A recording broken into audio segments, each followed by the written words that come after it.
Hello, everyone. Welcome to another fantastic audiobook session. If you're interested in accessing additional chapters, please check out the playlist linked in the description below. To support the author, you can find a link in the video description. A special thanks goes out to our Patreon member who requested this novel.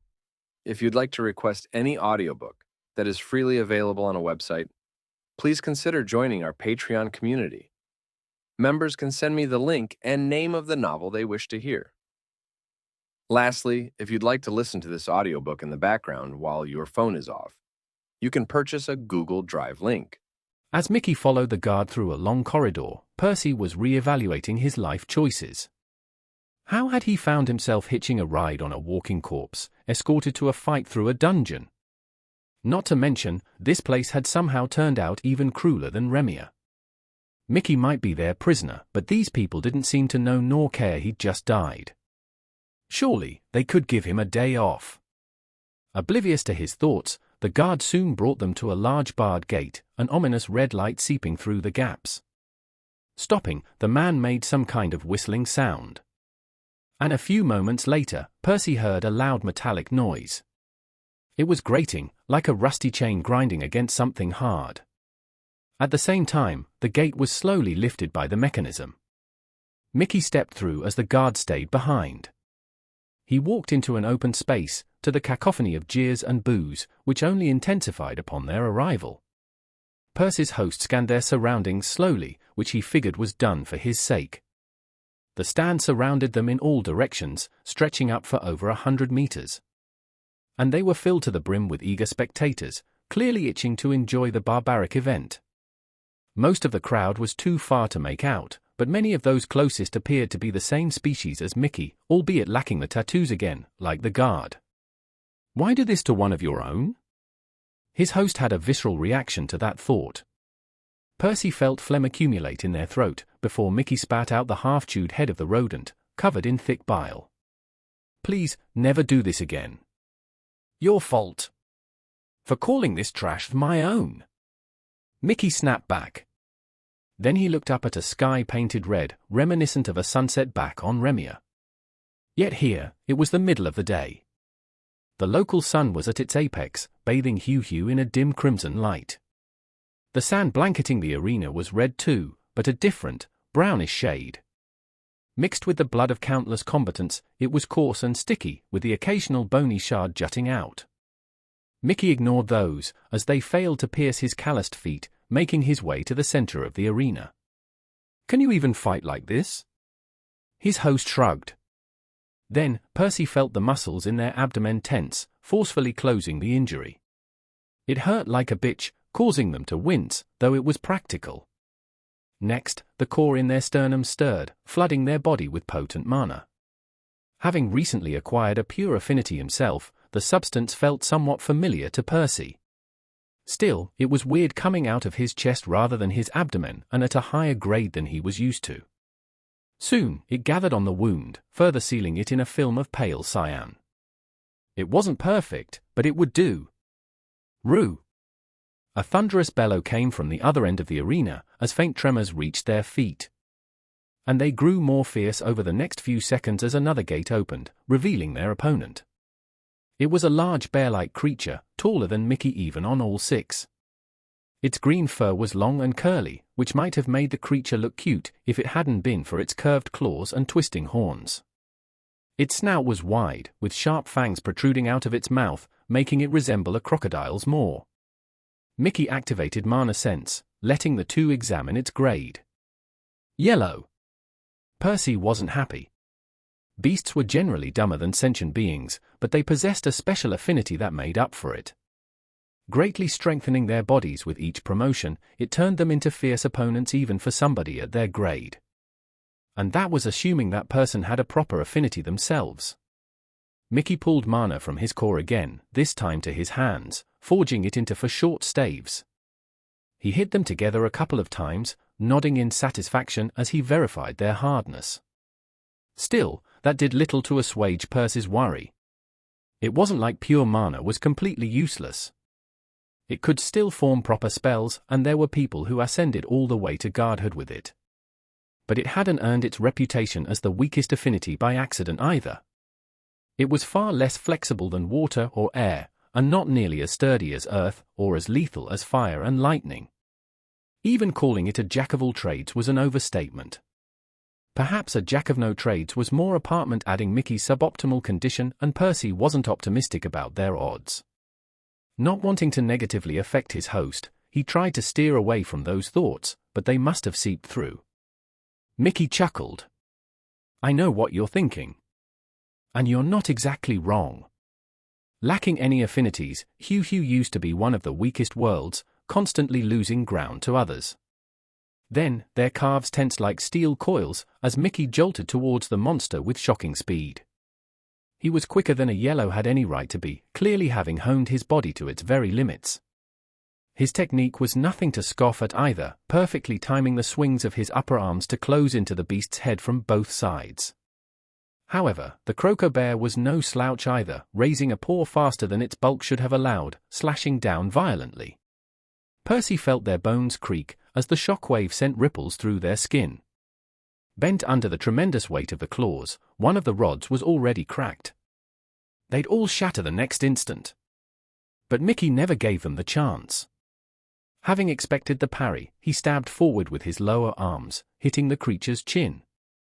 The impact sent its head up by a few inches, a few bloody fangs spluttering out. Yet, it was far from enough. Enraged, the beast swiped with a second paw, this time slashing directly at Mickey's chest. Percy felt all four elbows bend, the mana flowing to reinforce the damaged weapon as the rods moved to block the incoming blow. It was even heavier than the one before, but Mickey loosened his footing at the last second, letting himself slide back a dozen meters to lessen the impact. Two of the staves had still snapped in half. As the young man had thought, his host was at a severe disadvantage. He just couldn't see a way out of this. Mickey pulled some more mana to repair the weapons, but didn't stop there. He pushed it into his channels, keeping it in his body. Then, he took a deep breath as Percy felt the strands of ambient mana enter their lungs, swirling like water down a drain. Their core had previously been at half its capacity, Mickey having already exhausted much of his reserves, though it began refilling rapidly as he continued to pump mana into his pathways. At this rate, it would take less than a minute to max out. My ancestors labored over countless generations to develop a technique that made us famous in the cosmos. Percy's eyes would have widened had he been the one in control. The beast was already charging at them, but Mickey didn't appear concerned. He continued to absorb mana as his channels swelled. Countless thin threads like veins began glowing under his skin. As soon as the monster was upon them, Mickey pivoted on his heel, narrowly avoiding being impaled by its horns. Then, he stomped hard with his other foot, all the muscles in his body bulging, somehow even more than before. The mana burned its way through their lower arms, making the weapons glow brighter as they lunged upwards. Percy felt the beast's ribs give way under the fierce strike, the force even lifting its giant visage an inch off the ground. It growled again in fury before its maw snapped shut, droplets of boiling spittle falling in all directions as the creature seethed. This time it swiped sideways with two of its paws. Or tried to, at least. Mickey's movements were too fast for Percy to fully track, though he seemed to have struck one of its knees with a staff, stopping it before it picked up momentum. As for the second paw, he'd failed to see how his host had dodged it, as Mickey tiptoed around the monster, his footwork elegant like a dance. Then, he leapt backwards, putting some distance from the disoriented beast. At its highest level, the technique allows one to fight a full grade above their own. Only then did Percy realize their core was about to reach full capacity. With one last breath, it hit its limits. But still, Mickey didn't stop inhaling mana. The pressure was intense, making Percy fear both the core and the channels were about to burst, when the glowing lines on their skin shone even more brightly. Percy had only managed a fleeting glance, but the mana seemed to flow in certain patterns, tracing along the tribal tattoos, hinting at the order in which they were meant to be read. A few scarce motes of cyan leaked out of their body as the rods felt hotter to the touch. It made up for our shortcomings, finally letting our gods stand tall against others, giving the technique its name. The beast regained its bearing, glaring at them with unconcealed fury. though it wasn't as quick to attack this time. Instead, it was Mickey who dashed forward. Before he even reached the creature, he took a few strange steps, twisting his path. The monster's attack hit empty air as Mickey delivered 3 swift strikes from various angles. Every time a rod landed, a bone shattered. Saying that Percy had a front row seat to the spectacle would be an understatement. Inside Mickey's body, he could feel every muscle flexing, every wisp of mana moving, every pivot of their feet, every sharp swing of the weapons. But even then, he could barely track a tenth of Mickey's actions. His host wasn't only manipulating the staves with his hands. They bounced off his elbows and even his knees as they swished through the air erratically, stabbing and crushing and slashing at the creature from seemingly random angles. At one point, Mickey even kicked the bottom of a rod with his heel, slamming the other end right onto the monster's horn, smashing it into splinters.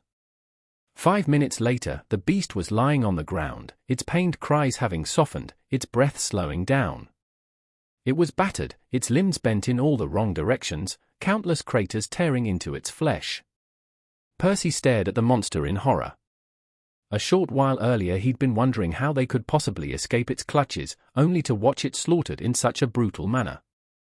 Then, Mickey spoke again. It's called the Dance of the Savage Gods. The two were back in the cell, the foul smell of blood now dominating the earthy scents of the cave. Mickey didn't seem bothered, however, as he pecked chunks off the crocobear's severed leg. Being allowed to eat their kills was apparently one of the few joys afforded to the prisoners of the Colosseum. Not that Percy particularly enjoyed the taste of the still-bleeding meal, he preferred his food cooked.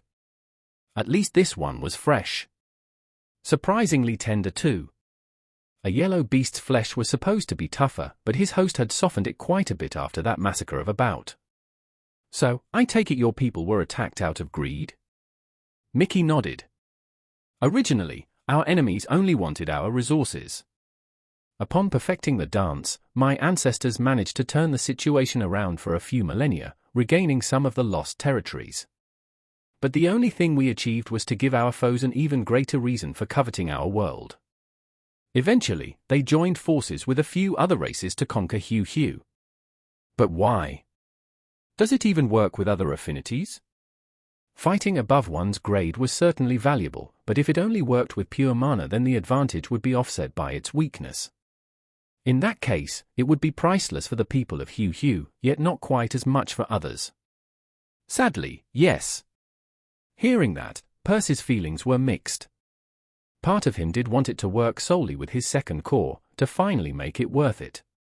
Stumbling upon a powerful technique that only worked because of his affinity sure sounded better than one that did so despite it.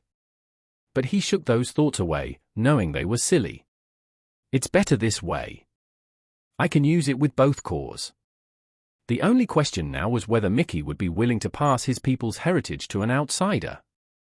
Might as well. Percy thought he'd heard wrong. Just an hour ago you were willing to destroy your own soul to keep me out of your body. Mickey shrugged. Well, by now it's obvious you aren't related to our enemies. I don't mind helping you out. It's not like I have anything better to do either. But what's in it for you? You've already given me everything I could ask for. Which isn't much really. It's not like I have some grand ambition. I figured it would be nice to have a couple more fights. And if I'm lucky, maybe another shot at the bastard who killed me. The young man was at a loss for words. You're already getting those things for free. Why put in the effort? Mickey chuckled. This is the part where you thank me and quit while you're ahead. Are you trying to get me not to teach you? Well, no. Of course I'm happy to take the freebie. I just thought it's a little too easy. His host sighed. Percival. Had you visited Hu 10,000 years ago asking for our technique, I'm sure my ancestors would have skinned you alive. But right now, all the people I hate the most already have it. As I see it, passing it to somebody else before I die is my best chance at preserving my legacy and spiting my enemies. Mickey coughed, Percy feeling the taste of iron accumulate in their mouth, before his host wiped something sticky off the bottom of his beak. This blood wasn't from the food. How long do you think we even have? Beats me. Mickey shifted in his seat, the movement sending another jolt of pain through their body. Unlike before, he had to use one of his lower hands to keep the wound closed. Despite the measures he'd taken during the fight to protect it, it had still widened by about an inch. While powerful, the dance of the savage gods clearly took a toll on its user. Carelessly tossing the naked bone away, Mickey pushed himself up, walking to a different corner of the cell. The dim light of the torch didn't reach that spot, so Percy hadn't noticed there was something here earlier. Reaching down, his host picked up a strange piece of bone, crafted into some sort of intricate tool. No, not a tool. An instrument.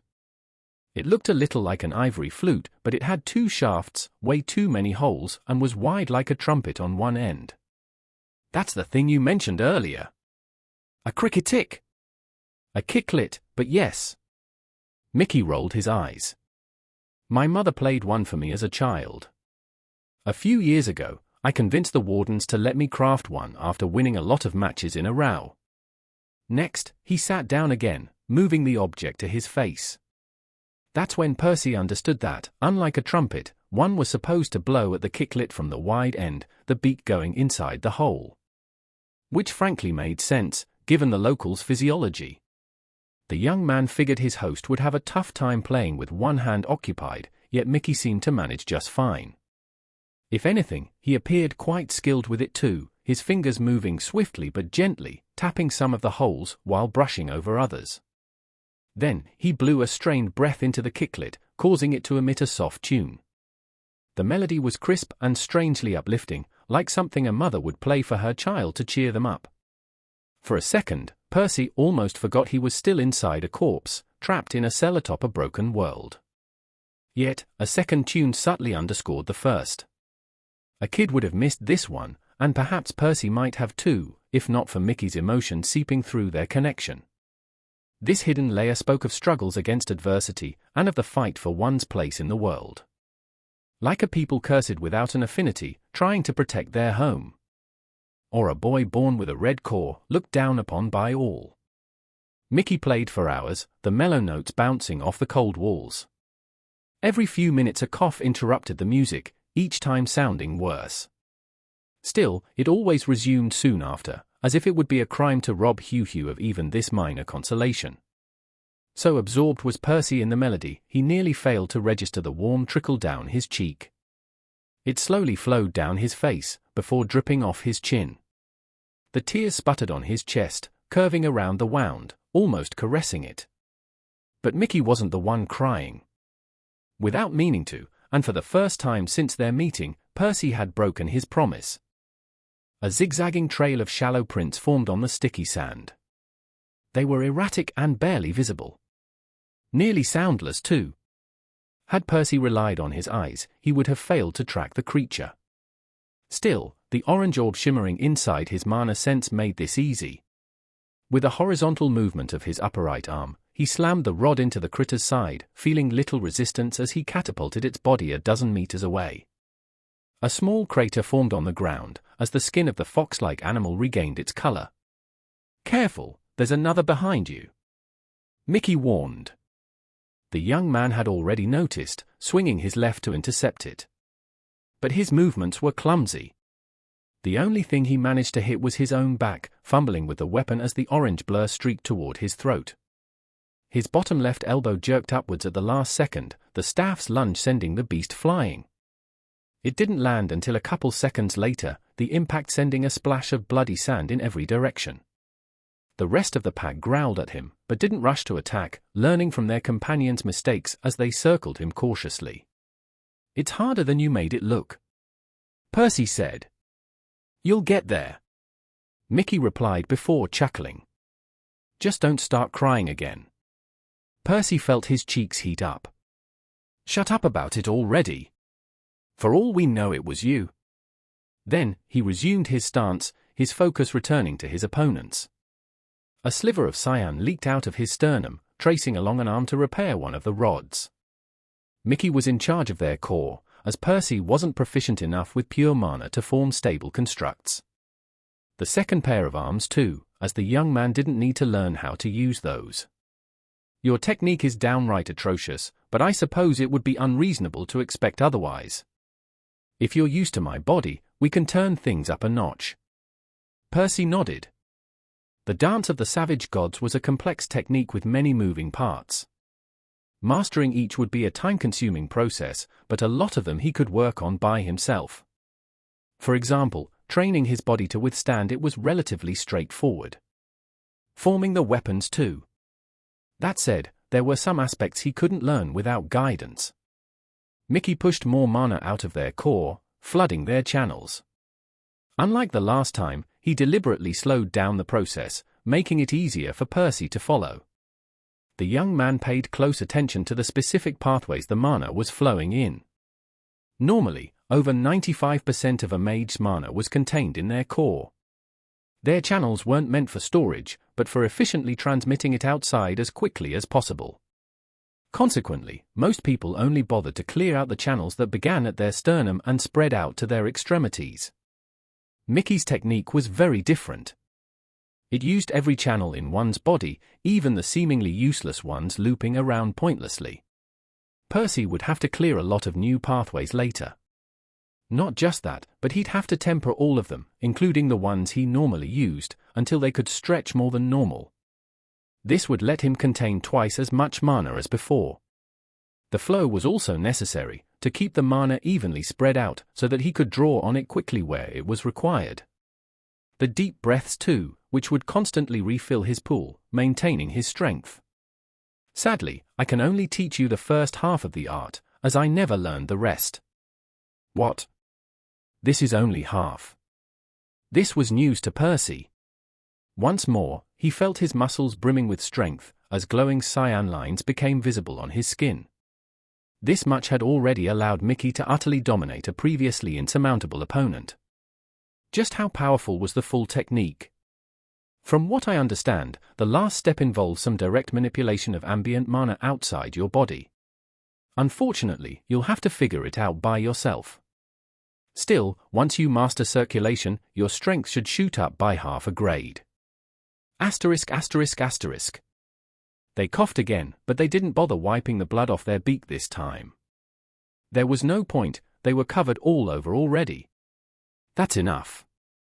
I think I've got the basics down. Mickey nodded. With a sudden spin, he delivered a powerful blow on one of the remaining critters, crushing its skull. Then, gathering strength in his calves, he sprung forth like an arrow, swiftly dispatching the last one too. Only after they were alone in the arena did he finally let go of the excess mana, falling with his back on the sand, his chest heaving up and down as the cyan lines faded from his skin. He was using both of his lower hands to keep the wound from opening more than it had to.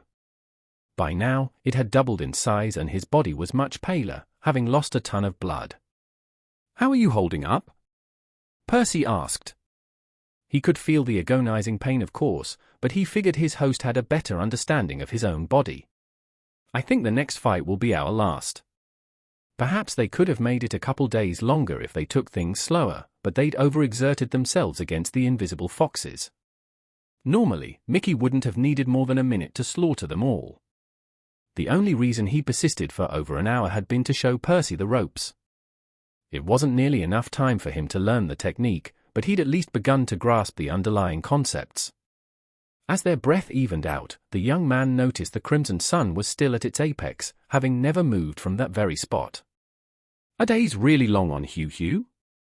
Mickey raised an eyebrow. "What's a day?" Percy thought he was being pranked. Still, he showed his host images of the sun setting and rising on Remia. "Fascinating," Mickey said after a while. Hugh always faces Tenacia with the same side. The warmth is barely enough for us to survive, but the back of our world is stuck in eternal darkness. Then he chuckled bitterly. "Though I suppose this side isn't much better now." A few moments later, they pushed against the sand, struggling to stand up. Only then did Percy register the crowd's boos, startled by their intensity. Evidently, their bloodthirsty audience wasn't pleased he and Mickey had dragged the fight out for so long. "Not entertaining enough for you, you pigs," he glared. Mickey shook his head. "You learn to filter it out after a while in here." The rusty gate made a groaning sound somewhere behind them. They looked back, seeing the guards gesturing impatiently.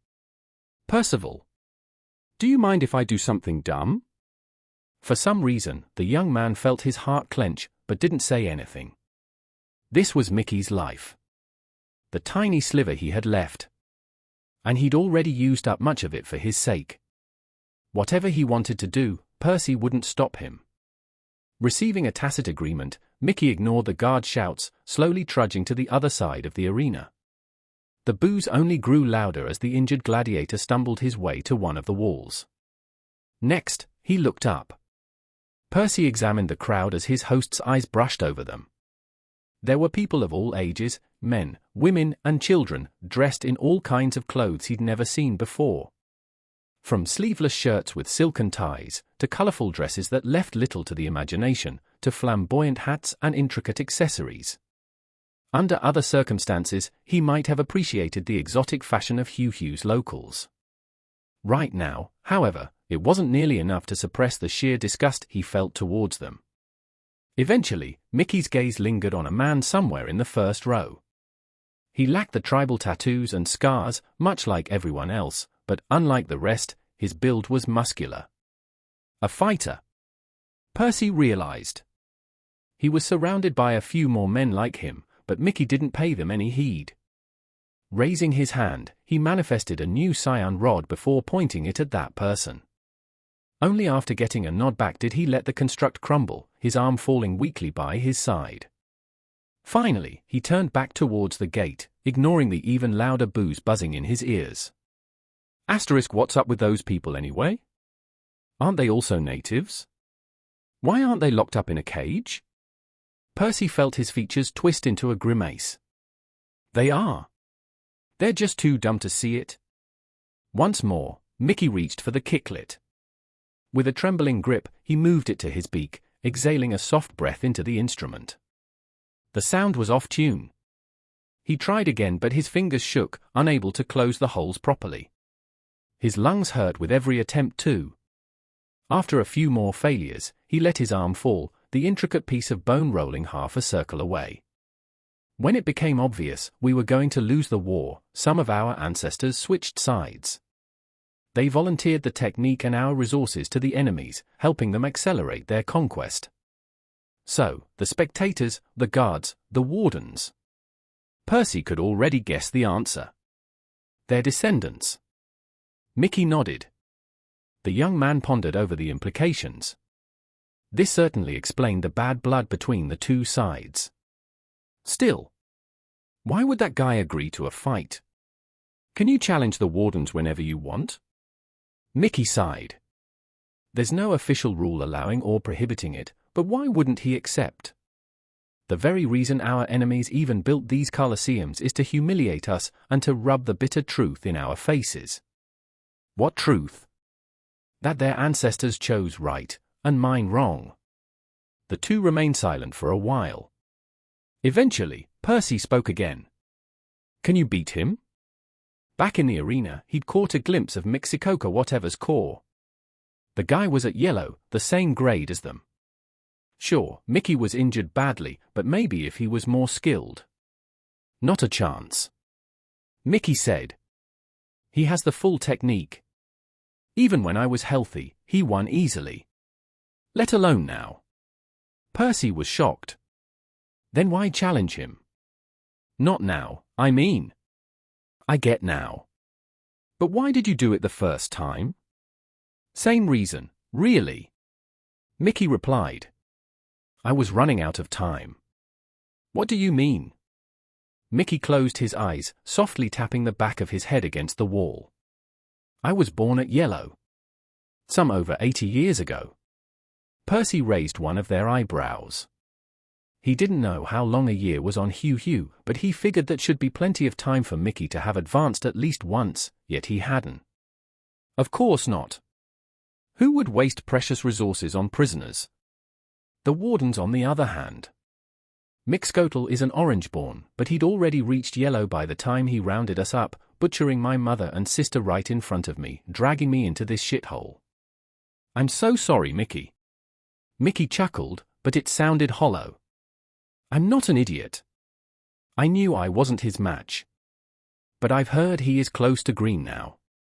Unless I went for it when I did, the gap would widen even further, and I'd lose my chance forever.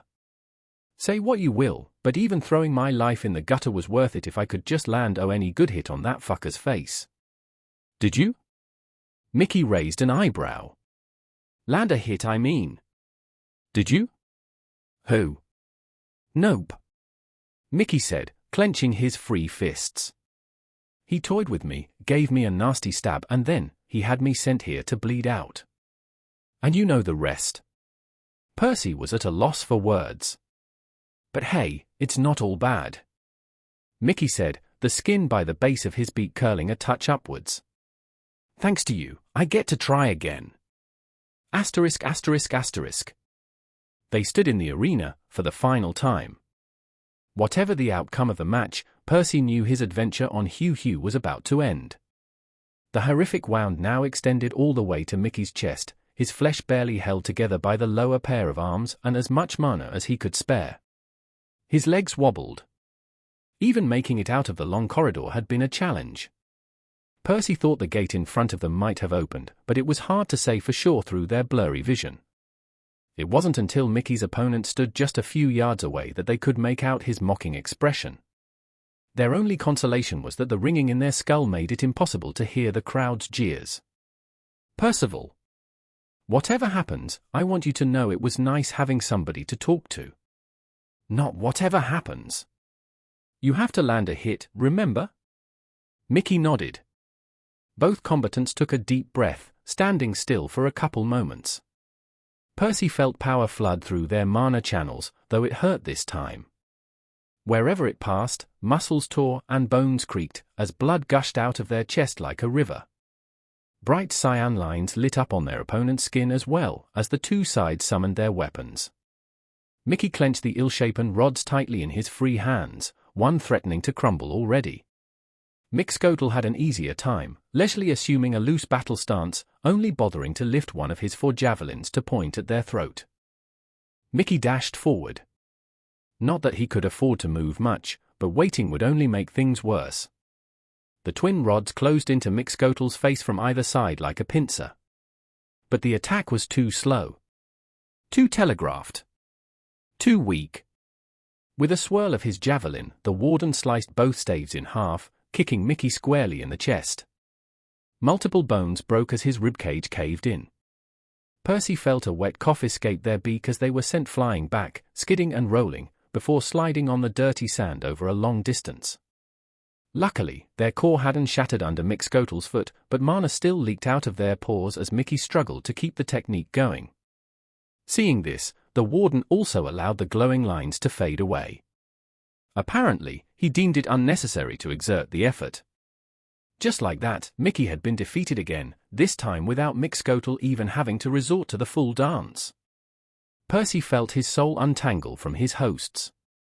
The makeshift patches he'd hastily fashioned out of soul mana were rapidly coming undone as his connection to Mickey grew more distant. Over the last couple of days, he'd almost forgotten how precarious the condition of their soul was. Like 2 broken vases, joined together with spit and wishes, it was even more fragile than their physical form. The tether to his main body was already pulling him, trying to pry him out of Hugh. No. Not like this. Mickey had lived a shitty life, and he'd died an even shittier death. Percy would be damned if he let him die another. He prodded his mana again, tightening the patches, trying to restore his connection to Mickey, their connection to the battered body. It seemed to work. His buddy's bitter thoughts seeped through him once more, as he barely managed to open their eyes in time to see Mixcoatl looming over them. The warden's beak moved, but Percy couldn't register the words. Then the man lifted his foot and stomped their knee. Hard. Just like that, one of the patches Percy had fixed with so much effort instantly fizzled out, a part of Mickey's soul shattering with it. It was pointless. Even if he clutched onto their fading life for a moment longer, the end would be the same. There was no way Mickey could fight back. So, Percy stopped trying to hold onto their life. Instead, he did something crazier. He didn't have his soul core with him, but this was still his mana. His main body had bestowed it to him to use it as he pleased. It was filled with his will. The young man allowed many of the patches to disperse, ordering the mana to fall in line. There wasn't much of it left. His main body had charged him up with a few refills before sending him off, but most was already gone. Some had been absorbed, trying to mend their broken souls. A lot had just leaked out or drifted away. It'll have to do. Mixcoatl was a full grade higher than him, but he wouldn't see this coming. The fool had even disabled the dance.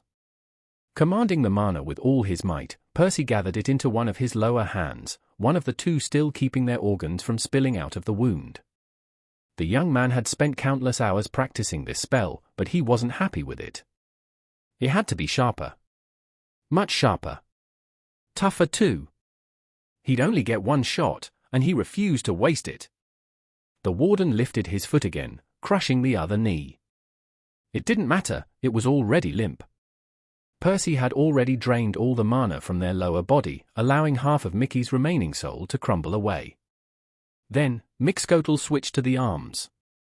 Luckily, he only bothered with the upper ones, the one sprawled out on the sand by his sides, not the one Percy needed. 2 seconds later, they were also shattered.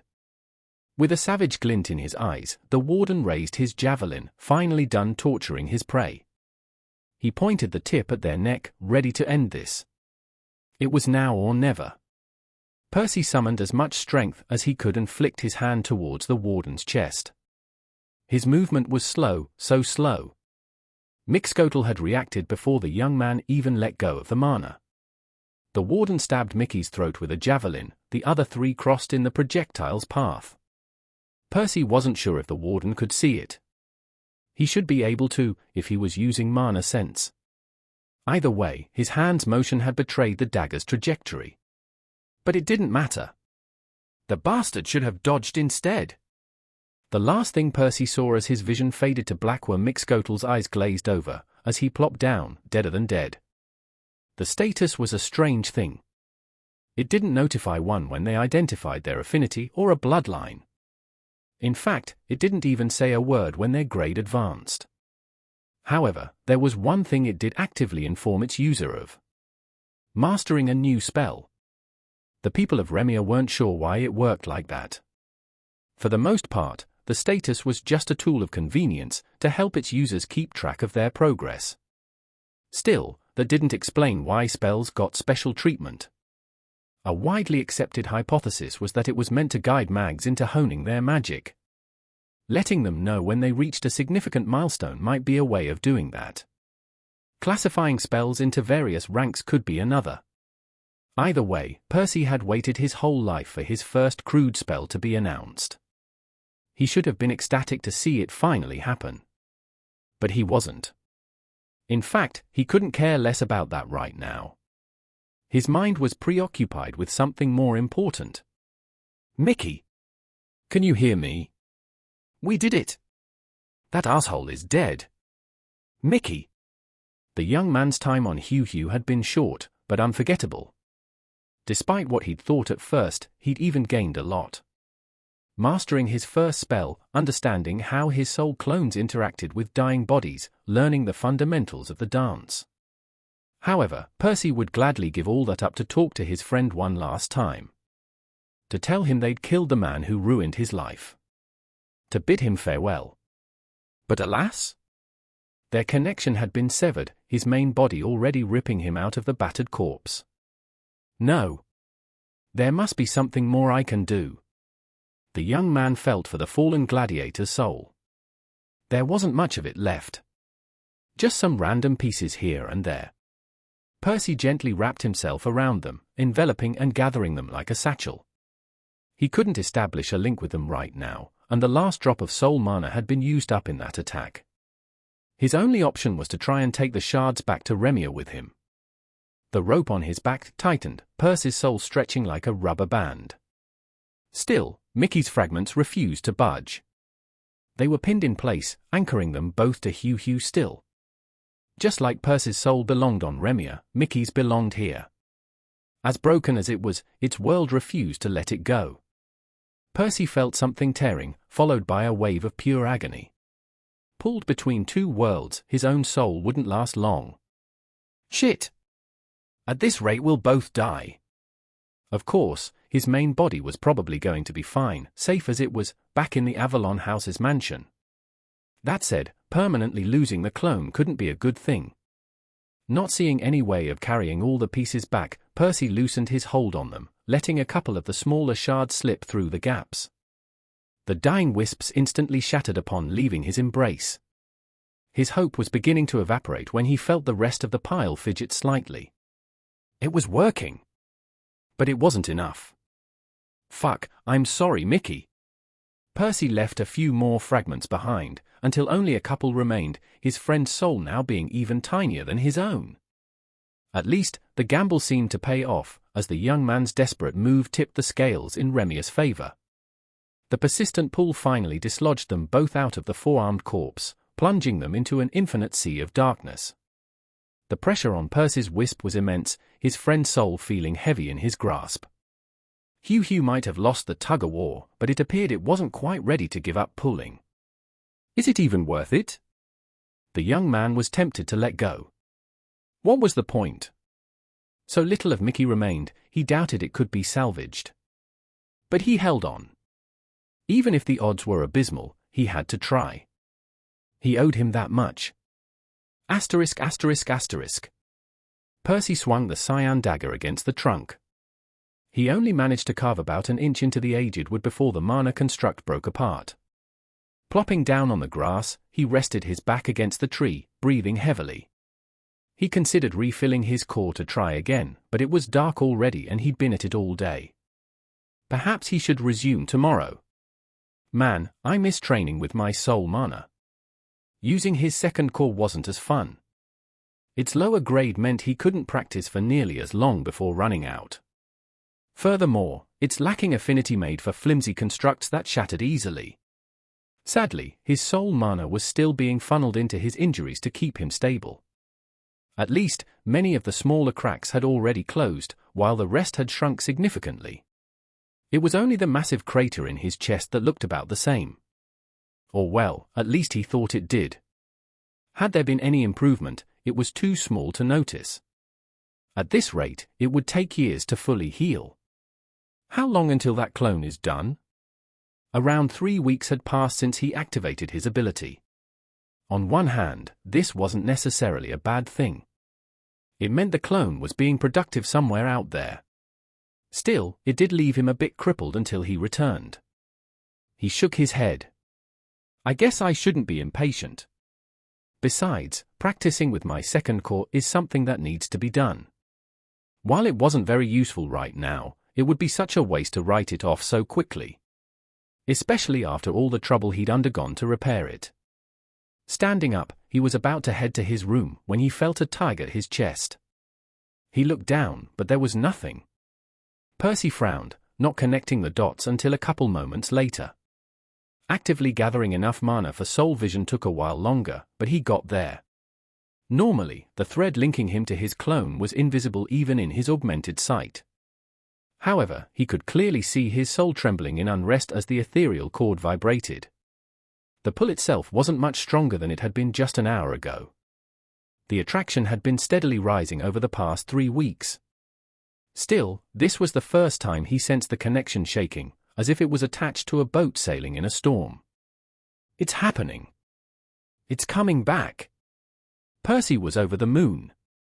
Closing his eyes, he took a few deep breaths, manually gathering some soul mana. It was hard, as his injuries fought to drain it, but he persisted, hoping to fill his core up by the time the clone returned. Naturally, he hadn't a clue how long it would take, or even what state the clone would be in. That said, he guessed it might be handy to have some soul mana available, just in case. Asterisk. A good idea, it turned out to be. The clone hadn't returned right away. Percy had to wait a few hours, even after refilling the core. Annoyingly, he had to keep meditating to keep the mana in. Should I just call it a night? It was tempting. For all he knew, the clone might not arrive until tomorrow. Right when he was seriously considering heading to his room, he felt a powerful impact slam onto his soul, a potent wave of vertigo nearly knocking him off his feet. At the same time, a flood of memories invaded his mind, one after another. A dark expanse, a sea of souls, a fight over a body, a damp cell, a blood-stained arena, an ancient dance, a heartfelt melody, a bitter story, an unlikely victory, a painful death. There was plenty to sift through, but Percy brushed all of it aside, focusing on what mattered. Mickey! Activating soul vision, he fought against the nausea to check his friend's condition. Upon tapping into his core, a lot more soul mana gushed out than he'd intended.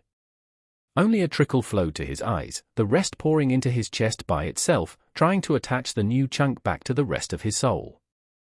But Percy pressed it back into his core, suppressing his body's instincts. He might need every last drop to save his friend. Examining his chest, he found 3 separate entities at play. One was the main part of his soul, still with a large crater right around his sternum. However, this hole was no longer empty. Inside, there was another piece, about the size of a grapefruit, already stuck to the larger section in a few spots. Finally, inside the ball representing his clone, there was a third soul, a foreign one. There wasn't much left, and the pieces were swiftly being assimilated. Crap! I'm going to kill him if this goes on. Back on Hugh, the two had been at an equilibrium.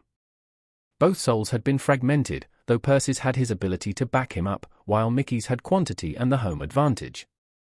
Right now, however, they were in Percy's body, his soul being much healthier and, for the most part, intact. Sporting an overwhelming advantage, the young man watched his own soul gnaw at the last shards of Mickey's, causing it to shrink at an alarming rate. I need to move him elsewhere. It was easier said than done. Percy had already learned that healthy souls tended to reject others. What he needed was a dying body. He looked around with his soul vision still on, though he was alone in the garden. Please? I must find somebody. Fast! Grasping for any idea he could think of, he forced more soul mana into his eyes. He'd never tried this before, but it should work. His soul constructs could phase through walls, so perhaps he could see through them too, right? His guess seemed to be on point, as a few wisps of silver became visible from somewhere inside the mansion. Then, he slapped his forehead. That was such a dumb idea. He could scan his house all he wanted, but what were the odds he'd find somebody dying right now? Nobody was on their deathbed as far as he knew. Of course, he wasn't very close to any of them, but he'd have heard something like that. Plus, even on the off chance he found one, what was he going to tell the others? I'm sorry, everyone. I know Uncle Boleyn is dying and everyone is knee-deep in tears, but can I borrow his body real quick to shove an alien inside? It'll only take a moment. Finding a human body for Mickey was obviously out of the question. Examining his surroundings again, he inspected the critters scurrying about on the grass. Shoving his friend's soul inside a caterpillar would be such a crappy move, but it was all he could think of. Better than a plant at least. And he did find a few candidates. The training grounds were teeming with ants, worms, ladybugs, butterflies, snails, and all sorts of other not-so-great options. Not many of them were on the verge of death, but that could easily be arranged. The question was whether he could do better. 5 minutes later, Percy noted he was running out of time. Mickey's soul was dissolving into his own, like an ice cube dropped in a cup of tea. The largest body he'd found was a praying mantis. It was healthy, so injuring it just enough would be a little tricky, yet it sounded like his best option at this point. He was about to go for it, when a stroke of inspiration led him to toss one last glance at the tree. There! A faint wisp of silver flickered somewhere atop its naked crown. It was weak, but the young man had a hunch it was worth looking into.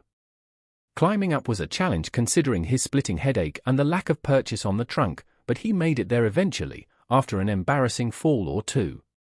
Reaching the top, he spotted an old bird's nest. It was abandoned. Its owner had either died or forgotten about it. Still, it wasn't empty. Percy counted 6 eggs, 5 of them already dead. In fact, 3 of those were already cracked and hollow.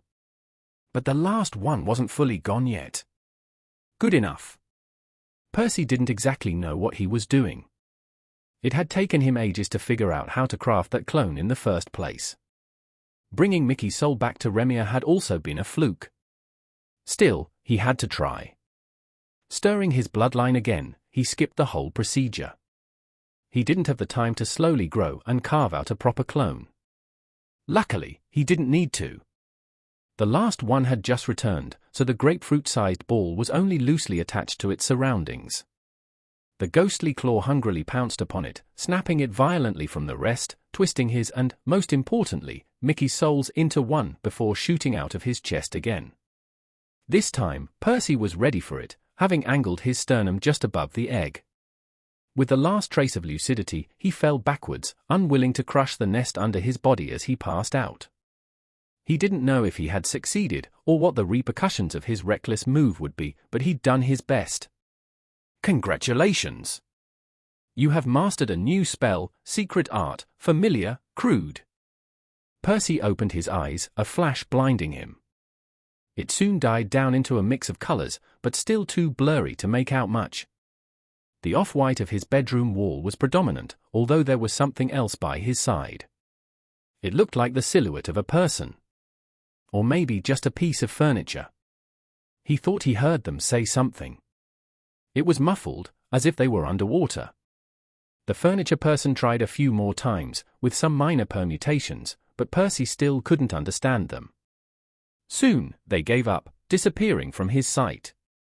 His eyes fell shut again. Asterisk, asterisk, asterisk.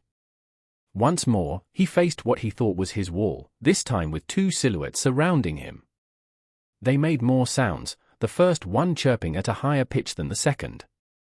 Percy tried to shift but found himself unable to even twitch his fingers. The silhouettes kept speaking to him, at least, that's what he assumed was happening. However, he just couldn't filter them out of the buzz. Tired as he was, he wanted to doze off again, though he forced himself to stay awake. One of the blurs moved, enlarging in his vision. They tugged his chin, the touch prickling him as if he'd been stabbed by needles, before pulling his mouth open. Then, something bland and lukewarm flowed down his throat. It left an aftertaste akin to chicken soup, but it was muted like the rest of his senses. It stopped after a while as they let go of him. The two remained with him, chatting every now and then. It took a while, yet he noticed the figures had grown a bit more defined at some point. One of them, the one with the chirpy voice, was aquamarine near the top. He recognized it. Elaine. Percy tried muttering her name, but he couldn't even open his mouth without assistance.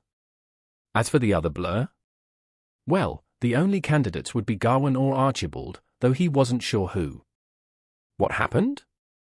Digging through his memories, he tried to recall how he ended up in this state. He remembered training. Lots of training. Practicing with his pure mana hadn't been very pleasant, but it was all he'd been able to do while waiting for something. Right, the clone. He was in the garden when it returned, and then pain. Nausea. Panic. Frustration. Desperation. The clone brought something with it. Something important. No, not something. Someone. He tried to help them. Percy remembered looking around for something. A vessel to place them in. To place Mickey in. Right. Mickey. A gladiator.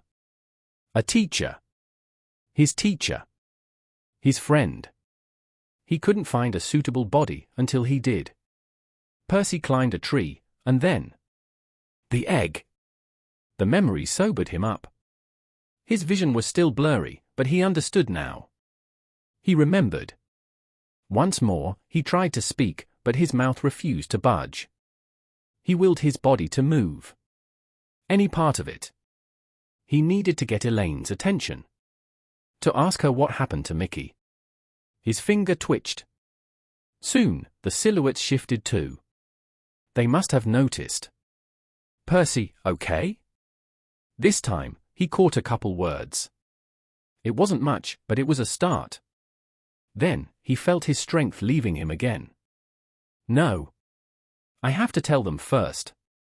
Talking seemed impossible. His mouth wouldn't open. Percy took his time bludgeoning it into shape. Pushing the air out of his lungs wasn't much easier. He wouldn't get many words out, so he had to choose them carefully. Just 2 of them. They'd have to do. Care, egg. Only after he was certain he saw Elaine nod did he allow himself to pass out again. Asterisk, asterisk, asterisk. It took a few more sessions like that until he could properly communicate with his cousin and grandpa. They appeared relieved he'd woken up, but also quite pissed off at him. Percy didn't blame them. He'd gone to great lengths to learn how to use his bloodline safely, yet he'd tossed all that out of the window by activating it for the second time, not even letting his soul recover first. Right now, he couldn't even examine it, as he was unable to gather a sliver of soul mana. But that was probably for the best. He'd been unconscious for a whopping 3 weeks this time, and was still bedridden now, after waking up. Still, he told his relatives of his time on Hugh, of the circumstances that had led him to do something so reckless. In fact, he and Baldy even brought Elaine up to speed on his second core, not seeing much reason to keep it from her. "Is the egg all right?" he asked. Baldy gestured to his granddaughter to bring something, before speaking. "Percy, I found you unconscious in front of a bird nest. Naturally, I assumed those eggs were important to you, even before you told us." His cousin walked to a corner of the room, picking a small object up before returning. Resting atop her hands was a nest made of dried branches, filled with broken eggs and discarded shells, and something else. There was a tiny creature, sleeping soundly in the middle of the nest. A black chick small enough to fit in his palm. "This little guy hatched just a couple of days after you passed out. We took care of him ever since. The rest we kept just in case," she explained. Percy nodded, gently picking the bird up. Was this a mistake? He didn't know if there was anything left of his friend in the creature. Even if Mickey was in there, would he appreciate being shoved inside a newborn critter on a distant world? It doesn't matter. Percy shook his head. This wasn't the time for regrets. What was done. His priority right now was to make sure it survived. The rest, he could figure out later. "Doesn't look like it's in great shape," he said. Even after being picked up, it remained asleep. Its breaths were soft and labored. It was better when it hatched, but it's been getting worse. "We've been feeding it insects. It improves for a while every time it eats, but it never lasts long," Baldy explained. "Waking it up is getting harder. The last time I managed was 2 days ago," his cousin added. Percy furrowed his brow. He wasn't sure where the problem lied.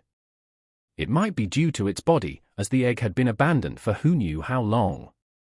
It should have been on the verge of death too, otherwise it wouldn't have accepted the soul. Then again, its soul was probably in a sorry state as well. Perhaps even worse than his own. After all, it was a patchwork of 3 different existences. The bird's, Mickey's, and his. And each had been through hell and back by the time they mixed inside the egg. I wish I could use soul vision. It was still impossible to accumulate more than a wisp of mana in his sternum before it got drained. Percy had no idea how long this would last. Perhaps he'd crippled himself for life. The only thing that might shed some light in this situation was his status. Percival Avalon. Mana cores. Mana core 1, orange, soul. Mana core 2, red, pure. Bloodline? Clone, create a copy of yourself. Effect varies by affinity. Spells. Parting gift, crude. Secret art, familiar, crude. Grants access to your status. Grants a bloodline. Grants a second mana core. The only thing that had changed was the new section listing his spells. Percy had nearly forgotten about it. All his efforts in honing his soul constructs coupled with his desperation had culminated in the deadly strike he'd killed Mick Scotle with. Though he'd been too busy at the time to celebrate. It was the presence of a second spell that surprised him, however. This one, he didn't remember being notified about. Still, it should have happened when he pushed Mickey's soul into the egg. Nothing else made sense. Grandpa, what's a secret art? Baldy raised an eyebrow. Have you created one? Percy nodded, telling them of the new additions to his status. Elaine listened too, clearly interested as well. I see. Well, simply put, a secret art is like a regular spell. The only difference is that it also involves your bloodline. The young man had suspected it was something along those lines. Strictly speaking, what he'd done with the egg wasn't very different from creating a regular clone. Come to think of it, I do feel a connection to Mickey. It was the same kind of sensation his clones and main body experienced, linking them to one another. Though he couldn't observe his soul right now, he didn't need to. Allowing his thoughts to sink into the cord, Percy's eyes widened as a new status page manifested in his vision. Mictlantecuhtli, Percival's familiar. Mana cores. Mana Core 1, Red, Beast. Mana Core 2, Seed. Fractured, grants the seed of a second Mana Core. Requires potent life and mind mana to germinate. There was a lot to unpack there. Seeing the familiar had inherited his friend's name gave him some relief. With any luck, it meant Mickey was indeed buried somewhere inside the bird. Well, it was also possible it meant nothing. Perhaps the status had simply picked that name out of convenience, as that was how Percy thought of the creature. Hopefully it's the former. Another thing that caught his eye was how his prolific second core had spread out once more. Though it was back to fractured again, for some reason. By now, he was pretty sure this thing was glued to his soul. After all, his soul was the only thing he'd brought back from the Moirai. However, it seemed to have more components to it as well. Perhaps one rooted in his body and one in his mind, explaining the two other types of mana needed to repair it. Once he had, his mind followed his soul to Hugh, which was why his clone had only lacked the life part. But now, his mind didn't seem to be present in the familiar, downgrading it by another step. In any case, this is a project for the future. The next thing he noted was that the mysterious section with the question marks was missing two of the usual culprits. It wasn't that strange the small critter didn't have a bloodline, but Percy was surprised it didn't have a status either. Then how am I reading it right now? The only answer he could come up with was that Mickey's status was currently just an extension of his own, which he could view through their connection. Well? Any idea what's wrong with it? Baldy asked, snapping him out of his thoughts. Percy shook his head. There wasn't enough information to identify the problem. That said, he did have an idea on how to solve it. Have you tried feeding it anything bigger than insects? It's a newborn chick. What else could it eat? Elaine asked back. He doesn't mean the meat. Just the cause, Baldy explained to his granddaughter before turning to Percy. It has the beast affinity, I imagine? The young man nodded. They wouldn't be needing any tests to confirm that. Every non-sentient animal in the universe had the beast affinity by default. Beast mana was unique in that it couldn't normally leave one's body, rendering its owners incapable of casting spells.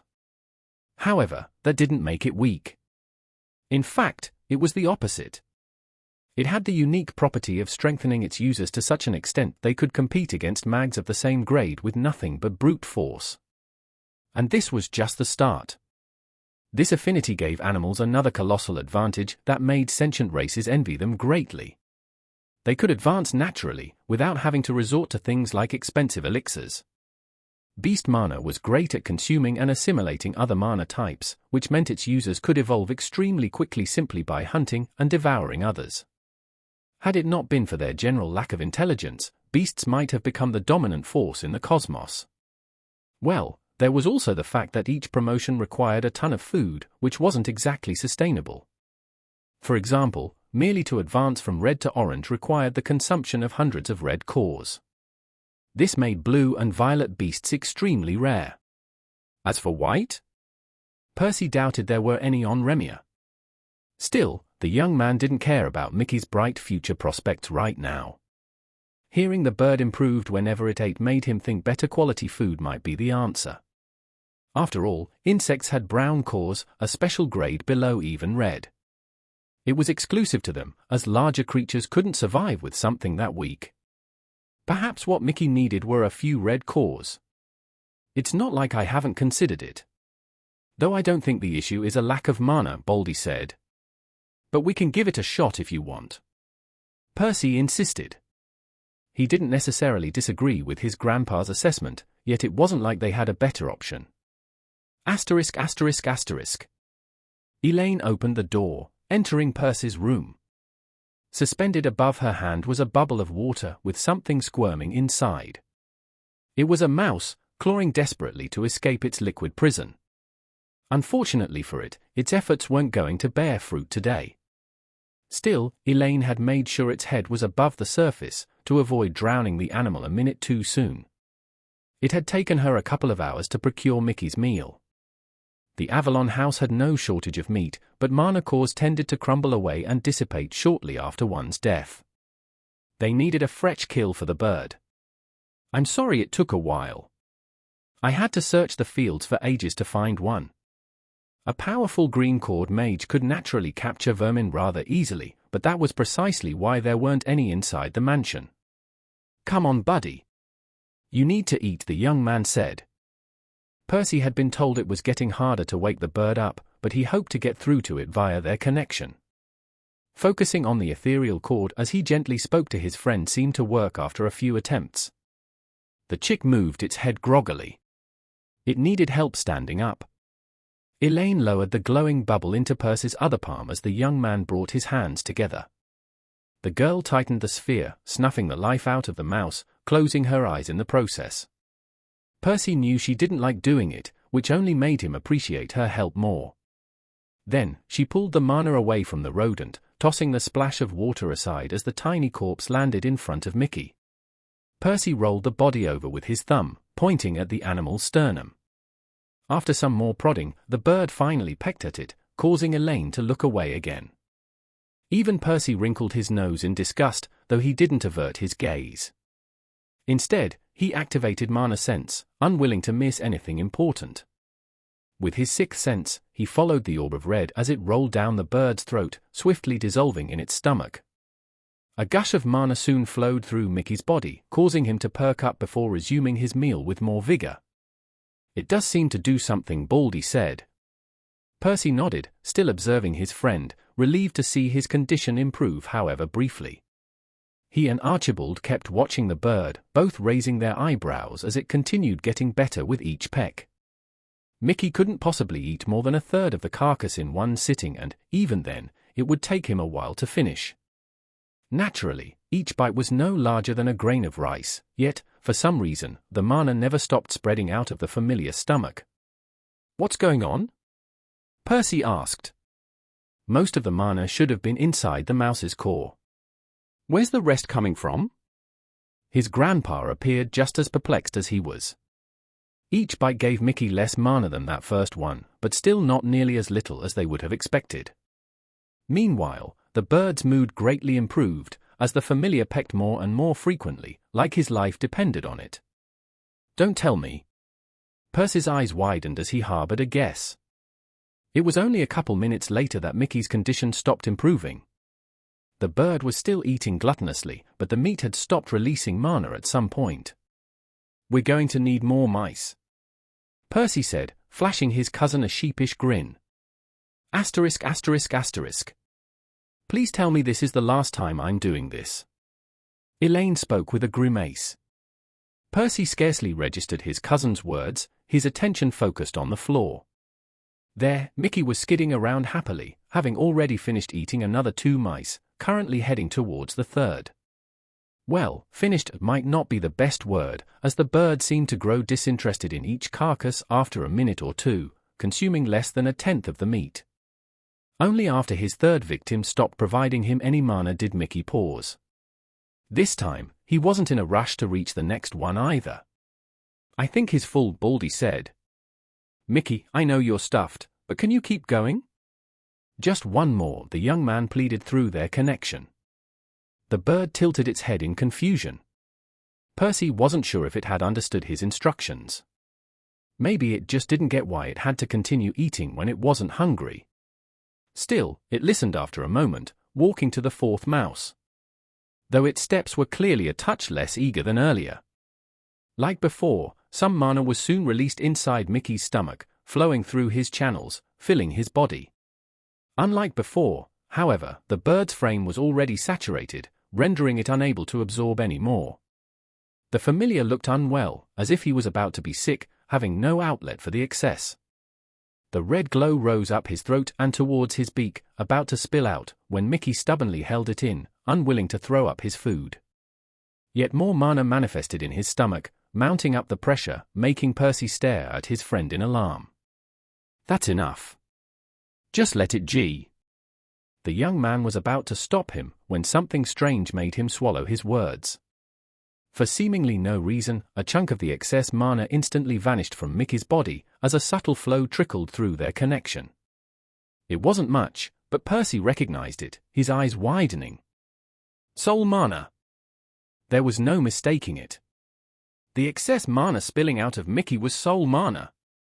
They hadn't been able to identify it earlier because mana sense couldn't differentiate between various affinities. The only thing that determined its appearance in that case was purity and density, in other words, its grade. That was why everything had appeared red previously. Only with soul vision could Percy have noticed the difference. Right, soul vision. The young man tried to tap into the trickle sent over by his familiar, to direct it to his eyes, but his broken soul quickly snatched it too. "Keep going, Mickey. Eat." He did catch the strange looks Elaine and Baldy gave him, but he didn't say anything. He could explain later. Heeding his request, the bird dove back into the mouse's flesh, as Percy took a deep breath. And then another, trying to refill his first core. The mana regenerated slowly at first, but soon another stream flowed through the cord, Mickey having discovered how to relieve himself of the excess pressure already. It took all of Percy's willpower to gather enough in his eyes, but he managed to augment his sight at last. As soon as soul vision activated, he tossed a quick glance down his own soul. Saying it was a mess wouldn't do it justice. The crater in his chest had greatly expanded. As for the rest, it almost resembled mincemeat, held together by numerous thin threads. "No wonder I can barely even stand." He shook his head. The priority right now was to figure out what Mickey was doing. Turning to his familiar, he saw his soul wasn't much better. It was made of 3 distinct pieces that had been hastily twisted together like a yarn ball. At least, his body was filled to the brim with soul mana, which constantly latched onto the damaged soul to mend it. Of course, it would take ages for it to be fully repaired at this pace, but this was promising. Next, his attention shifted to Mickey's beak. His soul was gathered there, sharpening the edges, making them glint in Percy's soul vision. It reminded the young man of the daggers he constructed with his soul mana. Every time the bird pecked at the dying embers of the mouse's soul, a chunk of glowing silver slid down its throat along with the flesh, dissolving into soul mana in its stomach. The sight of the hatchling gleefully devouring another soul as if it was little more than kibble sent a chill down Percy's spine. Wow! How is he even doing this? His best guess was that Mickey's nature as a familiar had bled into his instincts as a beast, giving rise to this frightening ability. Either way, Percy knew at this moment that this would be the key to repairing both of their souls. Asterisk asterisk asterisk. "I'm going to throw him," Percy yelled. He was sitting on a branch, holding a bird with both hands. The bird was naturally Mickey, who had grown twice as large as before, his feathers a slick black, absorbing the sunlight like uncut onyx. "Go for it." "I've got him," Elaine replied. She stood below him, an azure net fluttering in the air in front of her. Rather than rope, it seemed to be made of numerous interlocking streams of glowing water. Upon receiving a positive reply, the young man tossed the bird up. It fell rapidly, sending waves of panic through their connection. "Core! You've got this," Percy sent back. Betrayed by its only family, the bird had no option but to frantically flap its wings in a desperate attempt to right itself. At first, its movements were clumsy. Still, just a couple of feet before hitting the net, its speed seemed to slow, as its direction shifted slightly, letting it glide over the net, landing softly on the ground a few meters away. "Caw! Caw!" Percy smiled as he saw his companion turn back his direction, giving him what was probably intended as a furious glare. Still, he could tell through their link the cute look contained more pride than anger. Show off. It had been a month since they discovered Mickey's ability.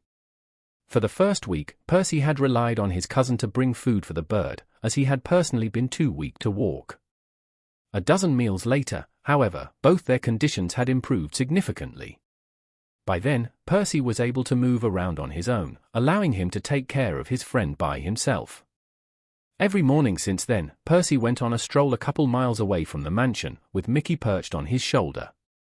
The young man used those opportunities to stretch his legs, while simultaneously setting all sorts of mouse traps and rabbit snares in the surrounding fields, collecting the previous day's haul in the process.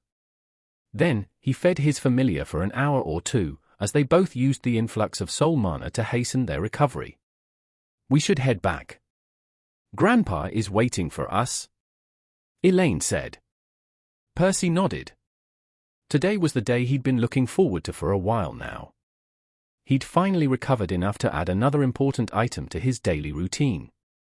The two returned to Archibald's office where they found their grandpa dressed in training robes.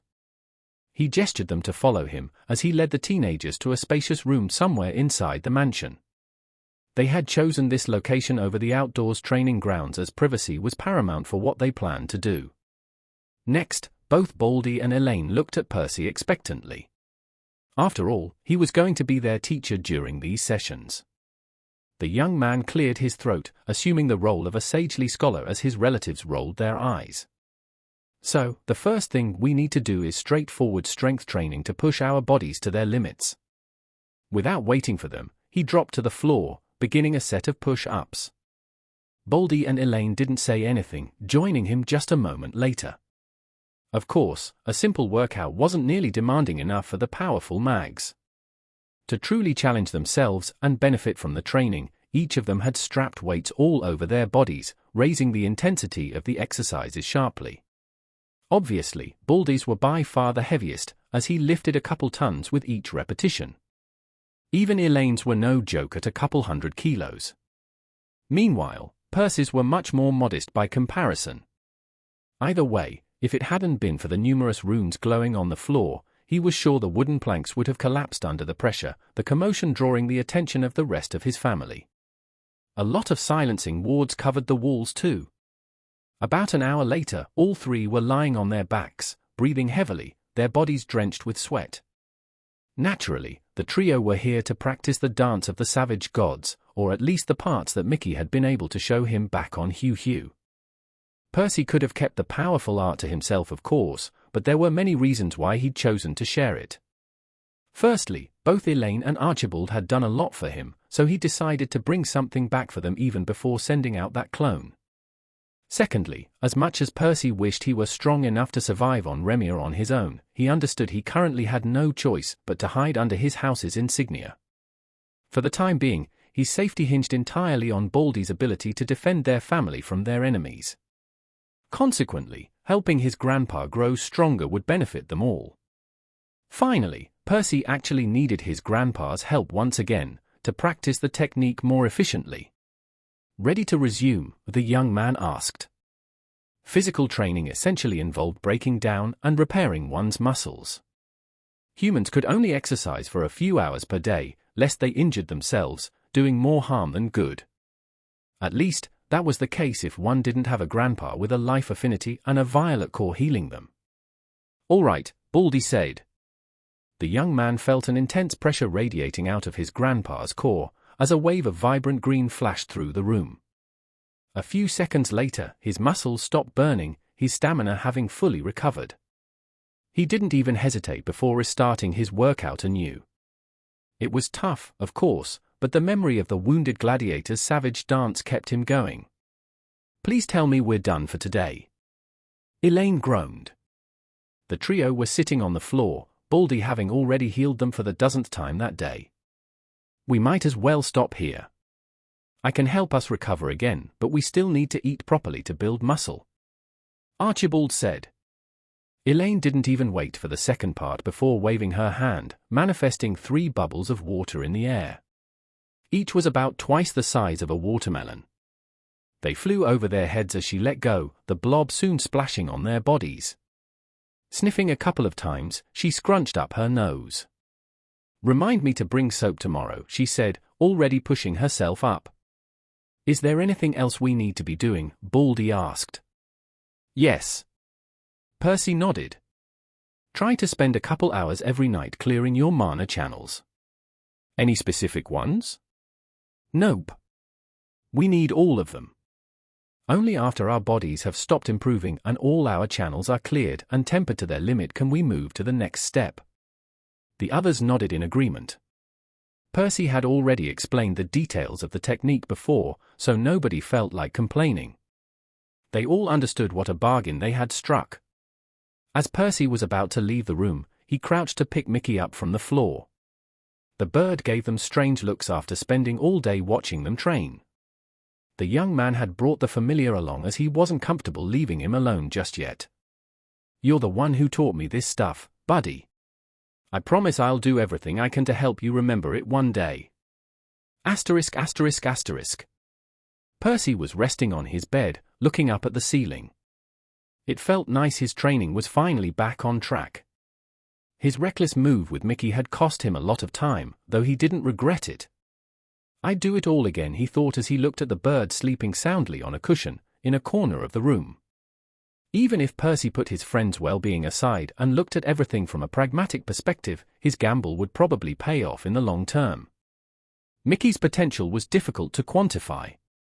Right now, he was young and his core only at red, but with a beast affinity, he would outgrow Percy in no time.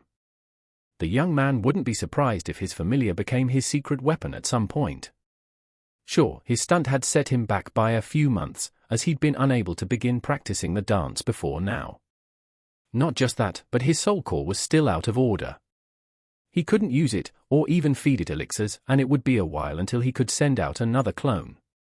But, all things considered, the benefits probably outweighed the costs. "I guess teaching him how to hunt by himself should be one of my priorities." Right now, Percy had to spend a few hours each morning helping the bird out. It was terribly inefficient as they only moved as fast as he could walk, and his traps only caught a handful of meals each day. If Mickey could fly around looking for food by himself, he would probably do much better. It would not only accelerate their soul's recovery but also the familiar's advancement to orange. Plus, it would free up more of Percy's time to spend on his own magic. That's tomorrow's problem though. For now, let's focus on clearing some channels. He sat cross-legged, closing his eyes. Stirring the core in his abdomen, he pulled some mana to his arm. It flowed around his abs and then below his pectoral muscle before turning downwards at his shoulder. It was easy to think of mana channels as magical veins, as the former facilitated the circulation of mana much like the latter did with blood.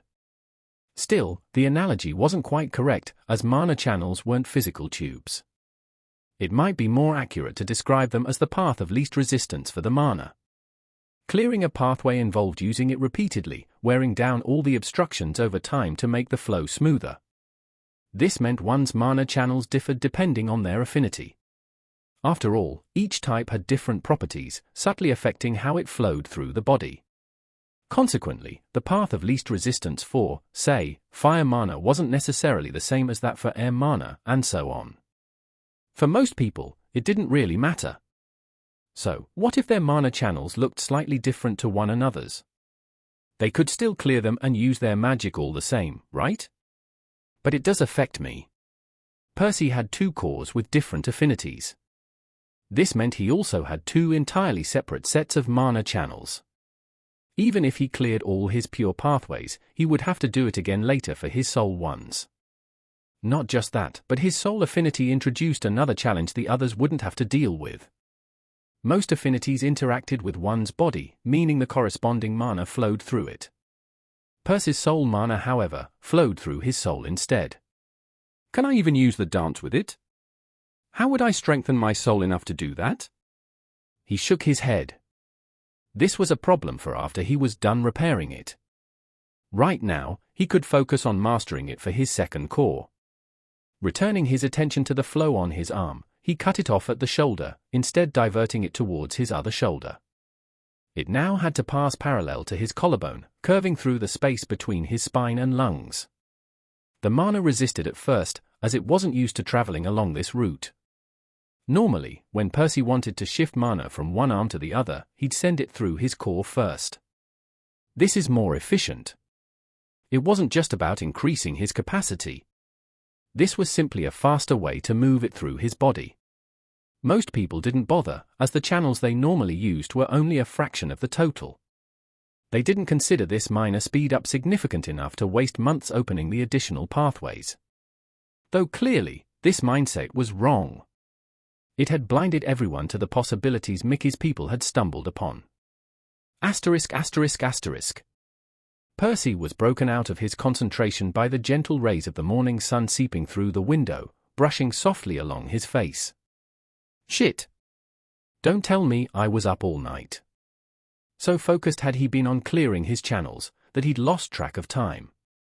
At least, he'd discovered and opened over a dozen new ones. Still, plenty remained in his body. Maybe it's not too late for a short nap. Core. Guessing his thoughts, Mickey, who'd woken up already, flapped his wings angrily as he leapt on the bed. Fine. We'll go get your breakfast.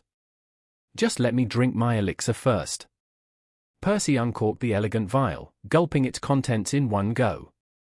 He began the daily ritual of cycling his pure mana between his stomach and core as he fought to keep his eyes open. He sure wasn't looking forward to another 12 hours of physical training with Baldy after an all-nighter. Core. Right. I'm awake, the young man said, having totally fallen asleep at some point. Getting up, he opened the door, dragging his feet outside the mansion. The morning breeze gave him goosebumps. It wasn't pleasant, but at least the chill and the fresh air helped flush the last traces of sleep out of his system, leaving only the exhaustion behind. Mickey jumped onto his shoulder, content with enjoying his free ride as Percy prepared his food for him. That's when the young man paused, flashing the bird a mischievous grin. Starting from today, you'll be flying alongside me, looking for more mice. His familiar tilted its head, playing dumb, but Percy knew Mickey understood him. Core. The bird continued to protest, but Percy refused to take another step until it began pulling its own weight. It took another 10 minutes of arguing, but Mickey eventually took off, resigned to his fate. He hadn't stopped mouthing off what Percy could only assume were curses, though. Only then did the young man resume his stroll, gathering some pure mana in his hand, trying to form it into a solid shape. This was pretty much the only time he had during the day to practice his magic, so he wouldn't waste it. He might have been born at red, but now he'd finally accumulated a few advantages of his own. Unlike his peers who only had a single core to worry about, he essentially had 4 between himself and his familiar. He couldn't afford to slack. Percy sighed. I suppose I'll just have to work 4 times as hard then. Mickey sent an image of a shadow sneaking through the bushes. He was perched atop a branch, gazing at their surroundings from the high vantage point, scouting the area. The crow was already fully grown by now. Percy felt it practically salivating through their bond as it eyed their misguided ambushers. Thanks. I see them now. Percy pulled most of his mana to his channels, nearly emptying his core before taking a deep breath to refill it. The moat spiraled into his lungs like a vortex, as an even denser river gushed through his body. But he wasn't done yet. He pumped even more mana through his pathways, feeling them swell and burn, his muscles brimming with strength, his frame threatening to pop like a pufferfish. An arrow shot out from behind him. The young man only tilted his head slightly, dodging the projectile as the wind brushed harmlessly by his ear. Another mouthful of mana later, he saw faint cyan lines glow under his skin. The pattern wasn't exactly the same as Mickey's. Even though they shared their affinity, their cores were located at different points, forcing Percy to modify the technique slightly. They shone less brightly too. There was definitely some room for improvement, but the status had still been kind enough to register the technique a couple months back. You chose the wrong guy to attack. Percy smirked. Then, he stomped hard, his foot making a loud sound as it cracked the dry dirt, catapulting him towards the goblins. More arrows flew his way, but he easily weaved out of their path, causing the goblins' eyes to widen. They switched to their melee weapons in a hurry. Their knives and hatchets had all been crafted out of bone. Rather poorly too. Percy's core had nearly refilled already, but he drained it again, this time gathering the mana into his right hand, squishing the blob of cyan into something solid. By the time he reached his opponents, his weapon had fully formed. It was a staff, about as tall as he was, its thickness the same as his thumbs. He spun it through the air as his momentum carried him between two of the creatures, where he hit each with a different end of the staff, slamming one to the ground while sending the other flying. Of the remaining 5 goblins, only 3 were brave enough to gang up on him, as the other 2 fled in terror. Still, their lunges felt slow in his mana sense. He easily tiptoed around their attacks with some well-placed footwork. He swung his weapon again. It had cracked after the previous attack, his red core not doing him any favors, but he'd already finished repairing it as the mana continued to accumulate inside his body. 2 swings later, 3 more goblins were rolling on the ground, as Percy finally allowed the staff to crumble. Another image flashed through the connection. Mickey had already intercepted one of the escapees, having torn out its throat with his talons. The bird was currently feasting on the goblin soul as Percy felt the mana flowing through the link. Activating soul vision, he spotted the last of the creatures. It had stopped moving, crouching quietly behind a tree some 30 yards away. Perhaps it thought it was safer to hide than run. Big mistake. Percy took another breath, this time focusing on his first core instead. The 2 sources of soul mana soon gave him just enough for the spell as a silver dagger formed in his hand. With a flick of his wrist, the parting gift pierced soundlessly through the air, doing so even more rapidly than the arrows had, before phasing through the tree's trunk. A moment later, the goblin's stiff body landed on the ground. Asterisk asterisk asterisk. Start with the dead one before its soul dissipates. Percy tossed the corpse in front of his familiar, who'd just finished consuming the previous goblin. The other 5 were merely knocked out, as the young man had taken extra care to keep them alive. Feeling the mana in his eyes dissipating, he hurriedly tossed one last glance down at his soul before soul vision deactivated. Mickey had supplied him more than enough to keep it active for longer if he wanted, but he'd rather invest the limited resource towards their recovery. His soul didn't look that great, still resembling a pile of mincemeat held together by thin threads.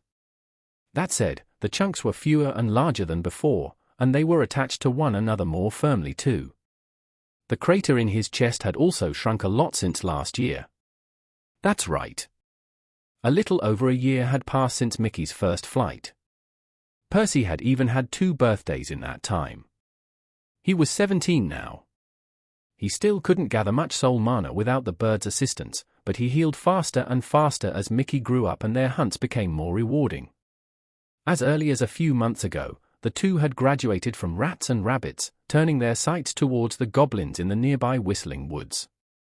It wasn't ideal, as the forest was a few miles away from his house's mansion. It meant they had to spend several hours per day just traveling back and forth. But it couldn't be helped, as it was too dangerous to camp the night there by themselves, and they harbored a few too many secrets to be working with strangers. Neither Baldy nor Elaine had the time to babysit them for weeks on end. That said, it wasn't all bad. Percy's free time had increased sharply ever since his training sessions with his relatives stopped, so he could afford to do this. Plus, hunting was good for honing both his magic and his teamwork with Mickey. Finally, even though the goblins were notoriously difficult to find, their larger cores and much more developed souls made the endeavor worthwhile.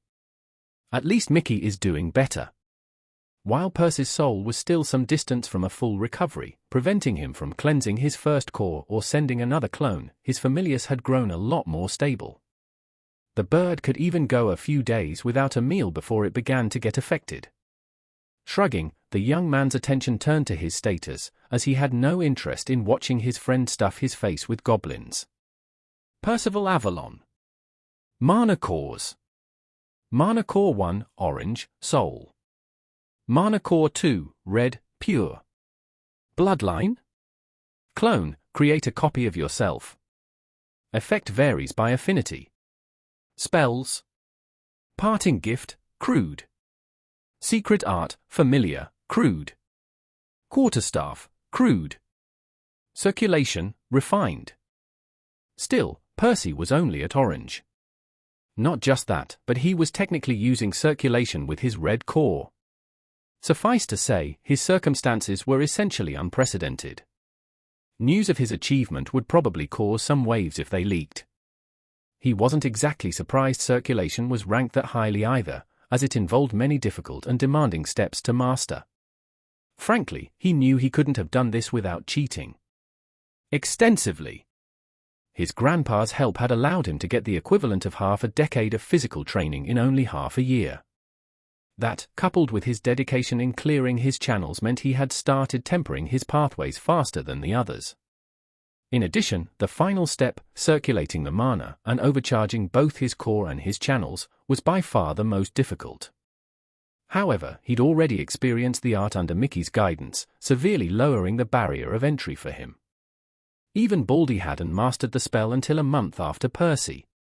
As for Elaine, she was still struggling with the last part. Let's not get complacent though. They can still wipe the floor with me with their hands tied behind their back. Percy sighed. At least, he'd grown strong enough to survive by himself at a semi-dangerous place like the Whistling Woods. That said, the road ahead was long and uphill. Suddenly, some unexpected thought seeped through the link, drawing his attention. The young man lifted his eyes, looking at his familiar with concern. For some reason, the bird had stopped eating after the third goblin. It was sitting on the ground, occasionally twitching, as if in pain. "Mickey! What's wrong?" No reply. Percy activated Mana Sense, anxious to figure out what was happening to his bond.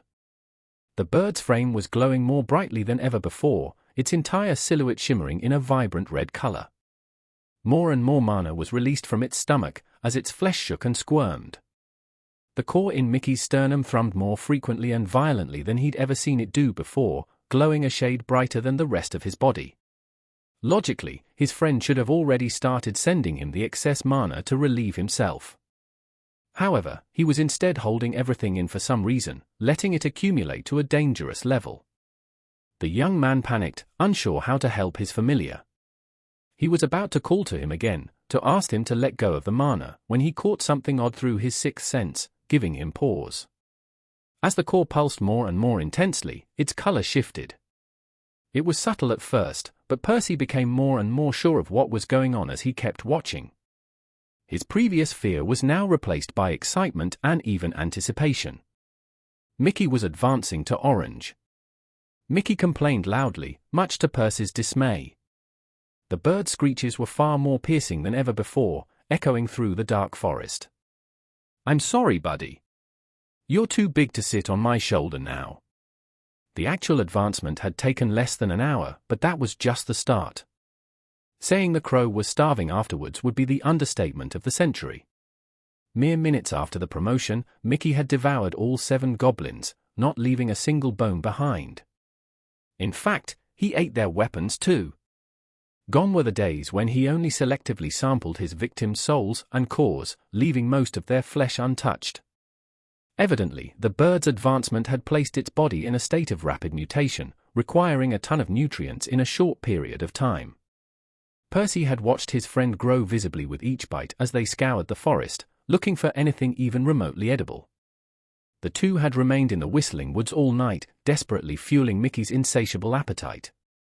It wasn't until the first rays of sunlight pierced through the dense thicket that the bird seemed to be done eating, its frame now twice as large as before.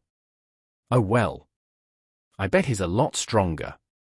Other than his size, Mickey's appearance hadn't changed much. The only other notable differences were his beak and talons being even sharper than before. Their edges now glinted in a pale silver light, even outside soul vision. Percy sure pitied whoever ended up on the receiving end. Overall, the most welcome surprise was the improvement to his familiar soul, however. It had stabilized a lot even before the promotion, but this new step took everything to a whole new level. Mickey's soul was still an assortment of multiple parts, but they'd grown closer together. The delineation separating the three souls was much fainter, resembling old scars more than fresh wounds. Maybe they'll fuse completely after another evolution or two. Either way, the bird would not only harvest more soul mana from its victims, but it would also need a lot less for itself, sending the lion's share to Percy. Like this, he was optimistic he'd fully recover in a couple months. Then he smiled wryly. Not everything was good news. He'd already felt the two had outgrown the Whistling Woods for a while now. To fully take advantage of Mickey's improvements, they'd need to leave the safety of the mansion and venture to more dangerous regions. And there was another, more immediate problem. How do we explain you? He frowned, looking at his pal flying circles above him as he stepped out of the dense undergrowth. Before, they'd used the excuse he'd found Mickey abandoned and raised him as a pet. It wasn't that strange, as red beasts were essentially regular animals. Reaching orange, however, not only made them stronger, but far more aggressive. The thrill of advancement whetted their appetite, making them all but impossible to tame. Suffice to say, his relatives would be asking a lot of questions if they returned home like this. Asterisk, asterisk, asterisk. Okay. Remember to stay away until I say otherwise. Percy imparted the same instructions for the 5th time as they neared his family's estate. KIA. KIA. Mickey protested but didn't disobey, taking off to look for a snack or something. The young man made his way to the mansion, heading straight to Baldy's office before knocking at the door. Come in. Percy stepped inside, ready to deliver the news, when he noticed somebody else in there. He was a black-haired man who looked to be in his early 20s, dressed in an elegant buttoned-up shirt and silken trousers. His core was blue. He was Galahad, Archibald's oldest living child currently in the family.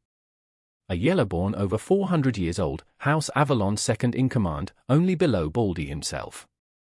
In fact, he was the one who had the highest chance of reaching Violet, on track to do so in about a century. Don't you think you've been wasting too much of Father's time, boy? Galahad asked, his nose wrinkling in disgust. Percy grimaced but didn't reply. Instead, he turned to his grandpa. I was hoping to speak to you alone. It's urgent. Don't ignore me, you brat, his uncle snapped. You should be grateful we've wasted so many elixirs on you already. I still don't get what your grade has to do with passing your affinity. He looked about to keep going, but Baldy raised his hand. That's enough, Galahad. I don't need you to manage my schedule for me, or to tell me which of my grandkids to spend time with. Archibald's tone was calm but firm. Galahad raised an eyebrow. He probably hadn't expected his father would reprimand him in front of the likes of Percy. He only spared the young man a cold glance as he walked out of the office, though Percy didn't miss his uncle's clenched fists, drained of color. I'd almost forgotten what an asshole he was. Between his injuries, his training and his ventures into the forest, Percy hadn't run into his relatives as much over the past year. His amiable relationship with Elaine and Archibald had shifted his overall perspective on his family, but the truth was most of them still looked down on Redborns like him. That much hadn't changed. What is it? Baldy asked, snapping him out of his thoughts. Right! Percy exclaimed before approaching the desk. He covered his mouth before whispering, Mickey has advanced. Archibald's eyes widened. Already? This is even faster than I expected. What do we do? I can't exactly bring him here.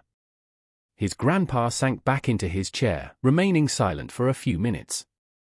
Eventually, he spoke. We're heading back to the forest. It's a temporary solution, but I'll stay there with you for a week until we come up with something more permanent. Asterisk, asterisk, asterisk. A grimace marred Percy's face. By the time he met Baldy, he'd already been up for nearly 30 hours, having spent all night hunting with Mickey. Staying awake as his grandpa arranged for his impromptu absence had been pure torture, and the young man wasn't happy traveling to the woods again. Still, this had to be done if he was to keep his secrets. He doubted anybody in his family was a spy or traitor, but there were hundreds of people in the Avalon house. If a few more learned of his second core or Mickey, it wouldn't be long before that number doubled, and then quadrupled, until the entire mansion knew. And then, it would only take a mistake for the rest of Remia to find out too. In fact, those two secrets were still relatively benign. Anything pertaining to the dance, on the other hand, was far more dangerous. Even in its incomplete state, it could instantly raise the strength of an entire house by half a step, placing them right behind the great houses. As much as it would benefit his family if they all learned it, a single mishap could easily invite disaster. Just like what happened to Mickey's people. Consequently, Baldy had strongly emphasized to him and Elaine the importance of keeping everything under wraps. As much as it sucked to be looked down on by people like Galahad, knowing he could change everyone's view of him with a few words, Percy understood what a thin line he was treading. "Percy! I'm sorry you have to take all this shit from everyone," Baldy said as he walked alongside him, a dozen of his clones marching silently right behind them. "Truth be told, you've already done more for our family than almost anyone else." The young man waved the apology away. "We knew it would be like this since the beginning." Archibald nodded. "So, what do you plan to do now?" Percy pondered over his grandpa's words carefully before replying. "I'll head out. I need to find a good place for Mickey to hunt, to avoid stunting his growth. I also need to get my soul repaired as soon as possible to resume sending clones. Though, I suppose those go hand in hand." Baldy didn't seem surprised, having probably expected that answer. "Any idea where specifically?" The young man didn't reply for a while. This was the part he hadn't figured out yet. "I'm not sure. Maybe I should take lots of missions like Elaine and only come back once every few weeks to restock on elixirs." Baldy's face fell. "I've been meaning to talk to you about the elixirs, actually. As you know, our family is fully transparent with who gets them and who doesn't. This policy has served us well for centuries as it bolsters trust." Percy nodded, but he didn't like where Baldy was going with this. "Normally, it doesn't really matter, as the rules are fairly simple. Orangeborns and Yellowborns get them. Redborns don't." Archibald continued. "Until me." Percy realized. "Yes.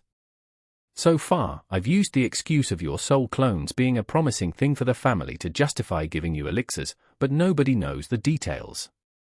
They have no idea how useful your clones are. Neither do they have a clue why I've been spending so much time with you." Galahad's outburst from earlier is actually a common sentiment among the family's management. The young man frowned. Indeed, between the weeks Baldy had spent filling his second core up, the several months of training together for the circulation spell, and all their other interactions, they had really spent a lot of time together. Even now, his grandpa was going to be with him the whole week. This should all seem suspicious to the rest of their family. Surely, they understand there must be a reason for it, right?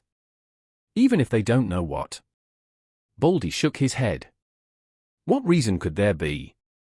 Nobody could possibly imagine what your ability does. Sending your soul to other worlds. Most of them believe I've grown too attached to you for purely sentimental reasons. They think I'm just finding excuses to spoil you rotten." The young man looked at his grandpa expectantly, prompting him to speak. "The first option is to spill the beans on some of your secrets. Naturally, not circulation. That one could destroy our house if it leaks. But if we let the others know about your second core and Mickey, they will understand." "Do you think it's a good idea?" Percy asked. "Not really, Noah," Baldy said before elaborating. "I advise you not to do this. Even though others can't immediately benefit from your second core, it will still make our family a target. However, these are ultimately your secrets. If you want to go through with it, I won't stop you. It wouldn't be fair to hinder your growth like that." Percy nodded. He didn't much like the idea of bringing trouble to his house either, but he'd consider it if it was the only way. "What about the second option?" "This one actually circles back to our earlier discussion." The young man perked up. "I can think of a place where you'll find plenty of beasts for Mickey to eat. At the same time, you can earn as many elixirs as you need. But I must warn you that it's neither guaranteed nor easy. Where? The Alchemist's Guild. Percy frowned. Isn't that where they make the elixirs? You want me to become an alchemist? Yes. That place works with a system based on contribution points. You earn them by performing various tasks and you can spend them on elixirs, ingredients, or alchemy lessons. The young man creased his brow, considering his grandpa's words. Becoming an alchemist wasn't something he'd ever imagined doing, but if Baldy thought it was a good idea, he wasn't necessarily against it. Do they let anyone join? Not anyone. The Alchemist's Guild is one of the most important places on all of Remia. Everyone needs the elixirs, even the Divine Order. Consequently, the guild is completely neutral, and nobody is allowed to stir trouble there. They only accept people recommended by a noble house. Okay, perhaps this was an even bigger deal than Percy thought. Won't the others be against it? They're already unhappy I get elixirs. Now I'm going to be brewing them? Baldy shrugged. It's not the same thing. It won't really affect our family either way. We still have to buy the elixirs at full price. It's not like there's any discount for having a relative there. As for anything you earn on your own, that's between you and the guild. So, is it common to send Redborns? It's not. Not that there's any rule against Redborns, but your lower grade will make it difficult to get points. Also, your shorter lifespan means people will generally view it as a waste of time for you to learn the art. Percy would be lying if he said he wasn't bothered. It seemed there wasn't anywhere on Remia he could go where he wouldn't be looked down upon. What about my affinities? Are they suitable for alchemy? They don't really matter. Water and fire help with some parts of the brewing process, though that's only a minor convenience. Life mana is good for growing herbs faster, but you can just buy those. That only leaves Mickey then. How will I explain him? This was by far the most important thing. He wouldn't leave him behind. After all, his friend was one of the main reasons why he'd even bother going in the first place. You won't. The guild is right next to where you'll be hunting the beasts. It's where the main ingredient for the elixirs comes from. Mickey will live there by himself and you'll join him whenever you can to hunt together. That way, you'll help him get his meals and he'll help you earn contribution points. But is it going to be safe? What if someone attacks him? Baldy shook his head. The hunting grounds are separated into various levels. Most of the people there are at a higher grade than you. Nobody ever goes to the bottom level as the beasts there are weaker than Mickey and not worth killing. Even if somebody meets him by accident, they won't have any reason to bother him. Percy didn't immediately reply. He was still tired, and this was a big decision. He'd rather sleep on it and give his grandpa his answer later. The two met up with Mickey before continuing to the forest. However, they didn't stop upon reaching the Whistling Woods. Instead, they kept walking for another hour. Okay, I think this is far enough, Baldy said. Percy began setting camp as Mickey flew down, landing in front of Archibald. Baldy took a deep breath. Soon, the young man felt a terrifying amount of ambient mana flow towards his grandpa. It wasn't until a few seconds later that numerous green lines lit up under the man's skin. Their pattern looked very different from Percy's. Rather than simple curved lines, the ones on Baldy's skin swirled and branched out, making them resemble vines. Then, Archibald placed his hand on Mickey's head before a suffocating torrent of green gushed out of his body, flowing down to the familiar's abdomen. This was the main reason why Baldy had arranged to spend a week with them in the forest. Ever since he mastered circulation, Percy's grandpa volunteered to help the bird repair its second core. He wanted to thank Mickey for giving them the technique. Plus, the increased capacity and regeneration made the process much faster than it had been the first time around. Of course, they still had no idea where to get the mind mana. Percy couldn't exactly bring Mickey to the temple. The mist outside was much thinner too, so they'd have to lurk there for months, assuming the order even let them. Finally, finding a friendly violet core with a mind affinity willing to dedicate several weeks to help wasn't realistic either. Consequently, they hadn't rushed, only spending a couple of hours each day whenever Percy and Mickey returned home. Assuming the bird's core needed the same amount of mana as Percy's, they estimated they were already about 2/3 done. And Archibald planned to complete the project by the end of the week. Asterisk asterisk asterisk. Percy watched his grandpa fill up Mickey's core. They'd already been in the forest for 6 days, yet the process wasn't done. He sure hoped they hadn't miscalculated, as he'd rather not have to look for a different source of life mana as well for the final stretch. In any case, he'd worry about that later. Right now, Baldy's words still echoed in his mind. Going to the Alchemist's Guild would be a huge commitment. He didn't know anything about alchemy. Maybe he'd hate it. Or he'd suck at it. Even if he enjoyed it, who knew if he'd ever amass enough contribution points to cover his needs? His grandpa had emphasized he'd be at a massive disadvantage.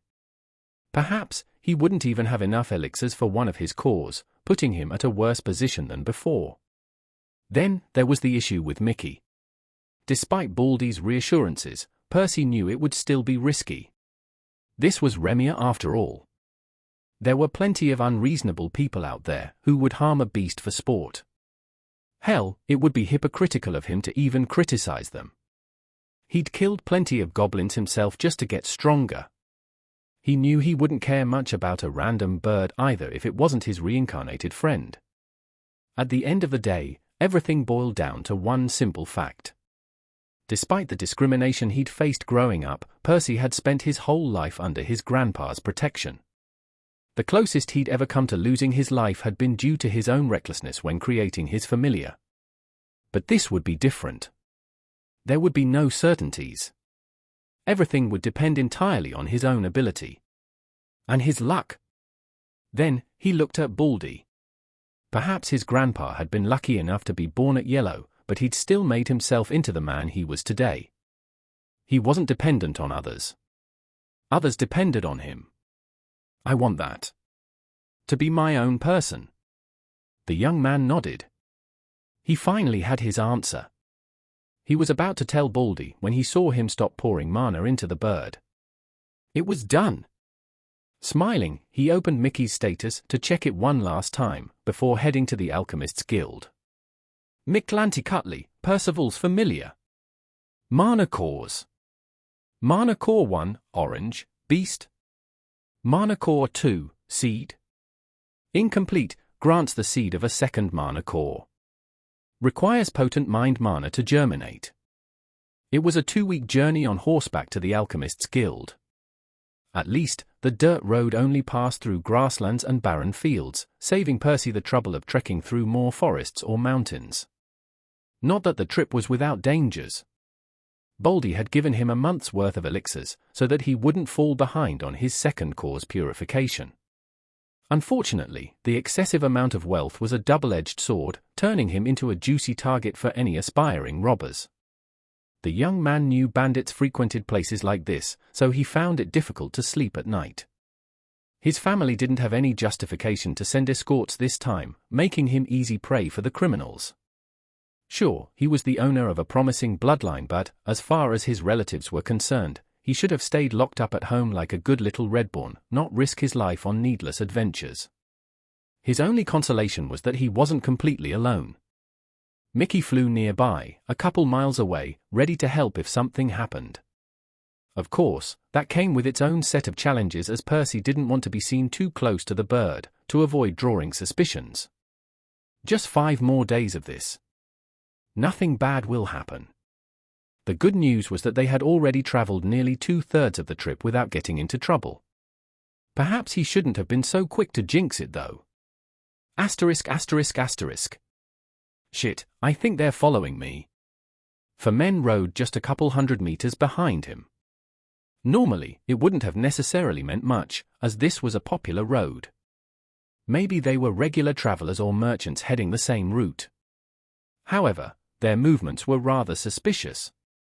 Thanks to Mickey, Percy had noticed them before they saw him.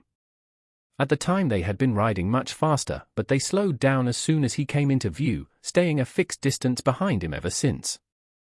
They were still too far for him to examine their grades via mana sense, but it was easier for his familiar to pass over them and sneak a couple of glances before flying away. 3 orange cores, 1 yellow.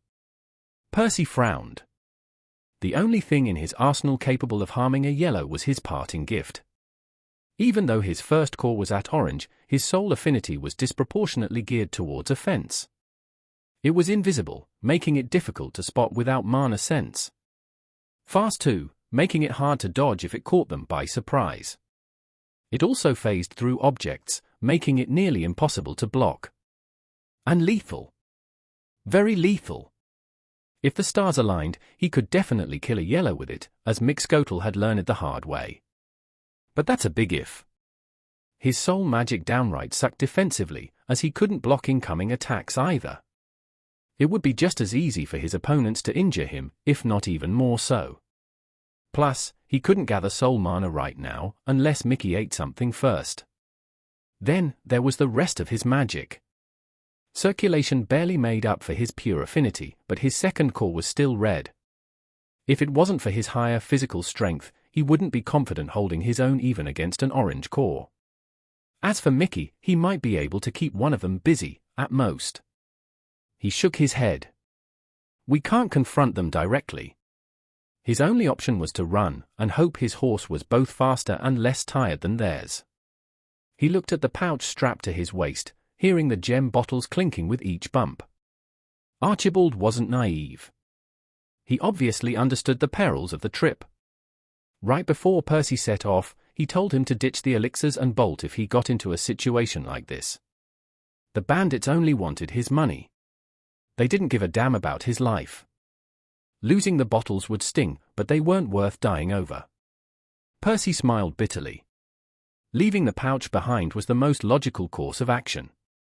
He could always earn more elixirs later. But he was unwilling. This whole trip was a gamble. They didn't even know if he could make it in the guild. It was all a desperate attempt to earn enough elixirs for both of his cores. Was he really supposed to give up 20 doses before he even got there? Screw that. I'm not going to run from a bunch of lowlifes. Having made up his mind, he slowed down his horse. Mickey. Whatever happens, stay away unless I say otherwise, he spoke through the connection. When the bandits reached him, they seemed quite surprised. They quickly hid their confusion though, replacing it with amiable-looking smiles as their leader approached him. He was probably going to pretend he was just a harmless traveler or something, but Percy wasn't interested in the charade. Before the criminal even spoke, the young man tossed over the pouch, eliciting a strange look from the former. Still, the bandit opened it, his eyes widening as his expression morphed into one of greed. I've got something even more valuable than those, if you leave me alive. Percy said. Ha ha ha, the bandit laughed. Kid, you seem to really understand what's good for you. Most people waste our time running away just to get killed a couple hours later. Percy shrugged. So, are you interested in hearing me out? The leader only chuckled, gesturing at him to speak. Receiving the affirmation, Percy slowly lifted his shirt, revealing a strange bandage wrapped tightly around his stomach. Multiple runes were engraved on the fabric. What's that? My family has developed a technique that lets us grow a second core. I keep it hidden for obvious reasons. The bandit gave him an odd look, probably thinking he was a lunatic, but didn't stop him, watching him unwrap the bandage. Just use your mana sense, and you'll know I'm telling the truth. A few seconds later, the criminal stared at him with his mouth agape. The others had also approached at some point, now flashing each other incredulous looks. And anybody can learn this? Percy nodded. There are a few steps, but as long as you have somebody guiding you, you'll all have a second core in a couple of months. Internally, he smirked. The first part of the plan had gone smoothly. He could already see the bandit salivating with greed. He wouldn't have to worry about them killing him anytime soon. Now, he just had to make sure none of them lived long enough to speak of his secrets. *****. 3 more days passed as Percy traveled with the group. At first, they'd been suspicious of him, thinking he was up to something. He didn't exactly blame them either, because it was true. He seriously doubted they'd ever run into another target half as cooperative as he was. The leader had repeatedly questioned the validity of his words, warning him not so subtly things wouldn't end well for him if he tried anything funny. But they did appear to relax around him over time. He was sure part of it was because he made no attempt to escape. Not even when they pretended to give him an opening. Another part was due to his demonstration of circulation. The bizarre technique was impressive enough on its own, as Percy showed them how it increased his strength sharply. Then he went into detail, explaining how it worked and how they could learn it, even guiding them into clearing their mana channels. In fact, he'd been truthful too, instructing them in earnest. Well, for the most part. The only lie he'd added was that circulation would grant them a second core once mastered. Revealing 2 of his secrets like that had been a risk, but a necessary one. His second core was the bait he'd needed to entice them on the first day so they wouldn't kill him on the spot. As for circulation, it was to convince them to keep him alive, as it was too complicated to learn without guidance. But there were a couple more hidden objectives he'd achieved. By explaining how he used the bandage to hide his second core, he'd diverted their attention from anything else he might do with it. Furthermore, by showing them his pure affinity coupled with circulation, he'd impressed them with its potential, while also making himself appear weaker than he was. Right now, they probably believed his first core lacked an affinity too.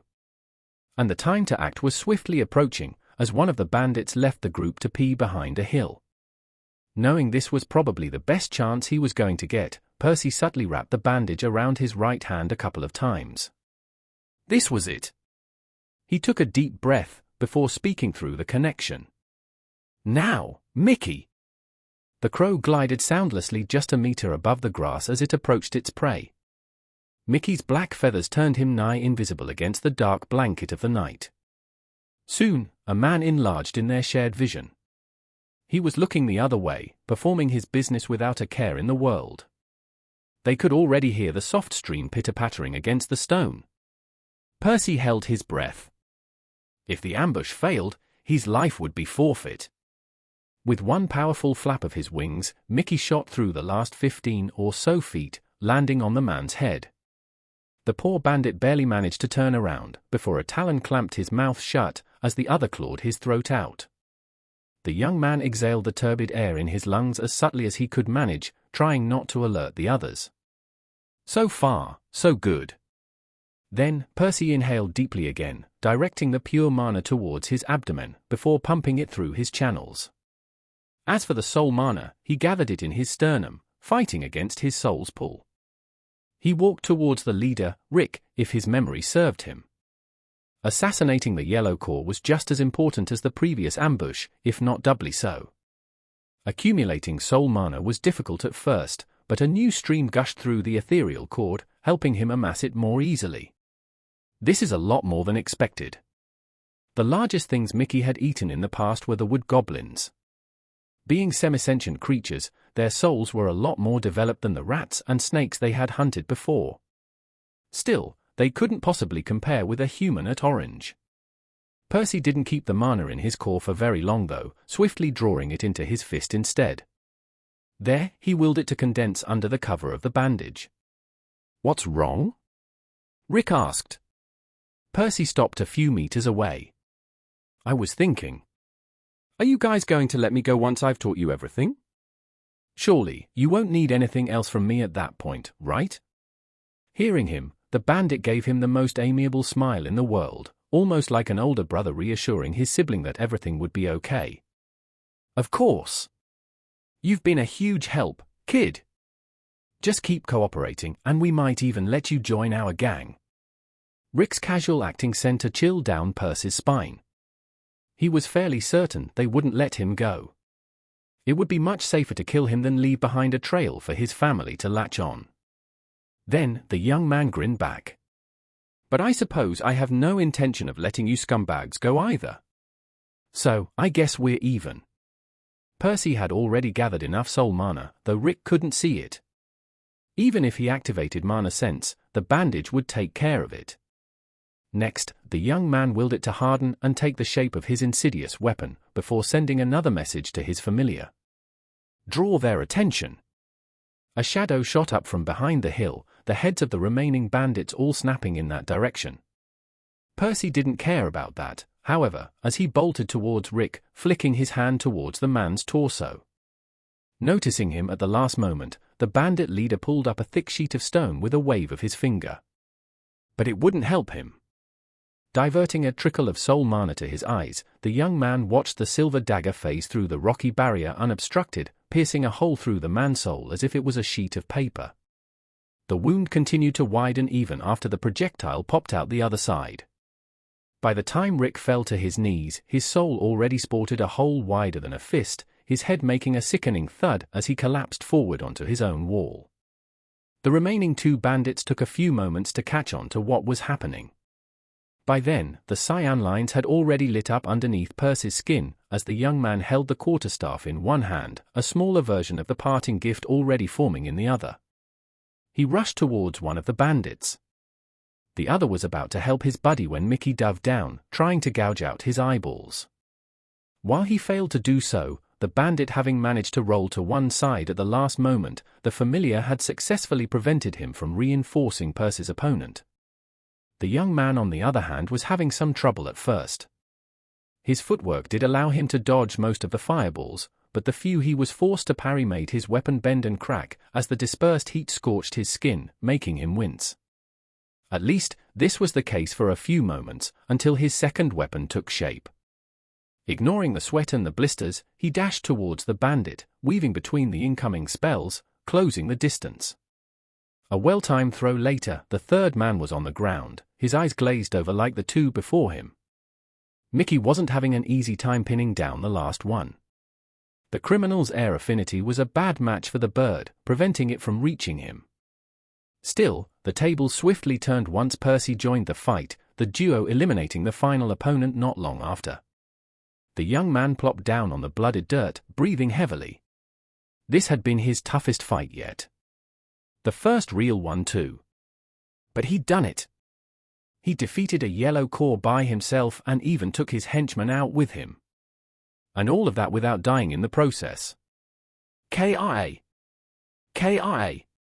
Percy winced as his familiar pecked his shoulder in protest. Okay. We did it together, he smiled. Now go eat Rick's soul and core before they dissipate. Core. Mickey wasn't entirely placated, but heeded the instruction, clearly thrilled at the prospect of such a gourmet meal. The young man rested on his back, a flood of mana soon filling his body. Shocked as the pressure intensified, he activated Mana Sense, only to be blinded by the bright yellow color filling his frame. Unable to discern anything, he switched to Soul Vision, but the intense silver glow wasn't much easier to peer through. I guess this must be how Mickey felt before learning to get rid of the excess mana. It was a lot to absorb at once, but Percy didn't ask his friend to stop eating. He knew such an opportunity was hard to come by. Rick's digested soul was by far the richest, most abundant source of soul mana they would come across anytime soon. It was a potent tonic, greatly accelerating his soul's recovery. Squinting, he just about managed to see his gruesome injuries closing in real time. The sight almost reminded him of the time his grandpa healed his physical wounds in mere moments. Mickey stopped producing soul mana about 10 minutes later, but fully processing it took them a couple hours longer. By then, only the crater in Percy's chest remained, and even that had shrunk to the size of an apple. Wow, maybe I should thank Rick for targeting me. Percy estimated he'd only need one more fight like this to fully recover. Of course, he had no intention of chasing more bandits or provoking other yellow cores, but even the orange beasts they would be hunting at their destination should do the trick in a few more weeks. In fact, he figured he could probably refill his core without Mickey's help right now. Core. You're right. Better keep moving. The young man was spent, so resting for a few hours before resuming his journey didn't sound too bad. Sadly, the longer he remained here, the greater his odds of running into more trouble were. Getting to the guild as soon as possible was probably the wisest choice. Luckily, the bandits had traveled in the same direction, so he hadn't lost much time. Calculating the distance, Percy estimated he should be within a day of his destination. Standing up, he quickly scanned the corpses for anything valuable. Nothing. The poor bastards were broke. Retrieving his elixirs, he climbed onto his horse. Only one dose was missing from the pouch. Naturally, it would have been too wasteful for them to use the elixirs in their concentrated state. Percy's entire stash would have barely lasted them a week. Their next promotion had probably been decades away, so the elixirs wouldn't have made a dent like that. Instead, they had planned to dilute them all, making each dose last the group for nearly a month, the entire stash well over a year. And just for that one tiny bottle, they paid with their lives. He sighed. This was the true Remia, away from his house's walls. A jungle, where the lowborns like him had to place their lives on the line every single day for a small chance to survive. But I will. No matter what. The azure flash sliced through the thick carapace as if it was butter. It might as well have been against the spell of a green. Elaine swung her arms a few more times, 3 whips lashing out with each move, dicing the rest of the creatures into pieces. Careful not to damage their stingers or their venom glands. It's what we're here for, Enid said. The blonde girl was having a bit more trouble at yellow, but her earth magic kept the enemies at bay at least. You don't have to worry about her, Enid. Princess knows what she's doing, Elaine said. Having inherited the bloodline, the boy's life affinity didn't help him much in a direct confrontation. Still, he reduced the pressure on his cousins by distracting the beasts with his clones. All I'm saying is, each scorpion is worth for silver. It would be a waste to lose some. All right, stop bickering. I think we managed to preserve most of them, Elaine said. She wiped the sweat off her brow as the last of the creatures fell limp on the sand. Next, she walked to one of the more intact carcasses and sat against it. Drawing the last drops of mana from her core, she manifested a mouthful of water to quench her thirst. The worst thing about the desert was the suffocating heat.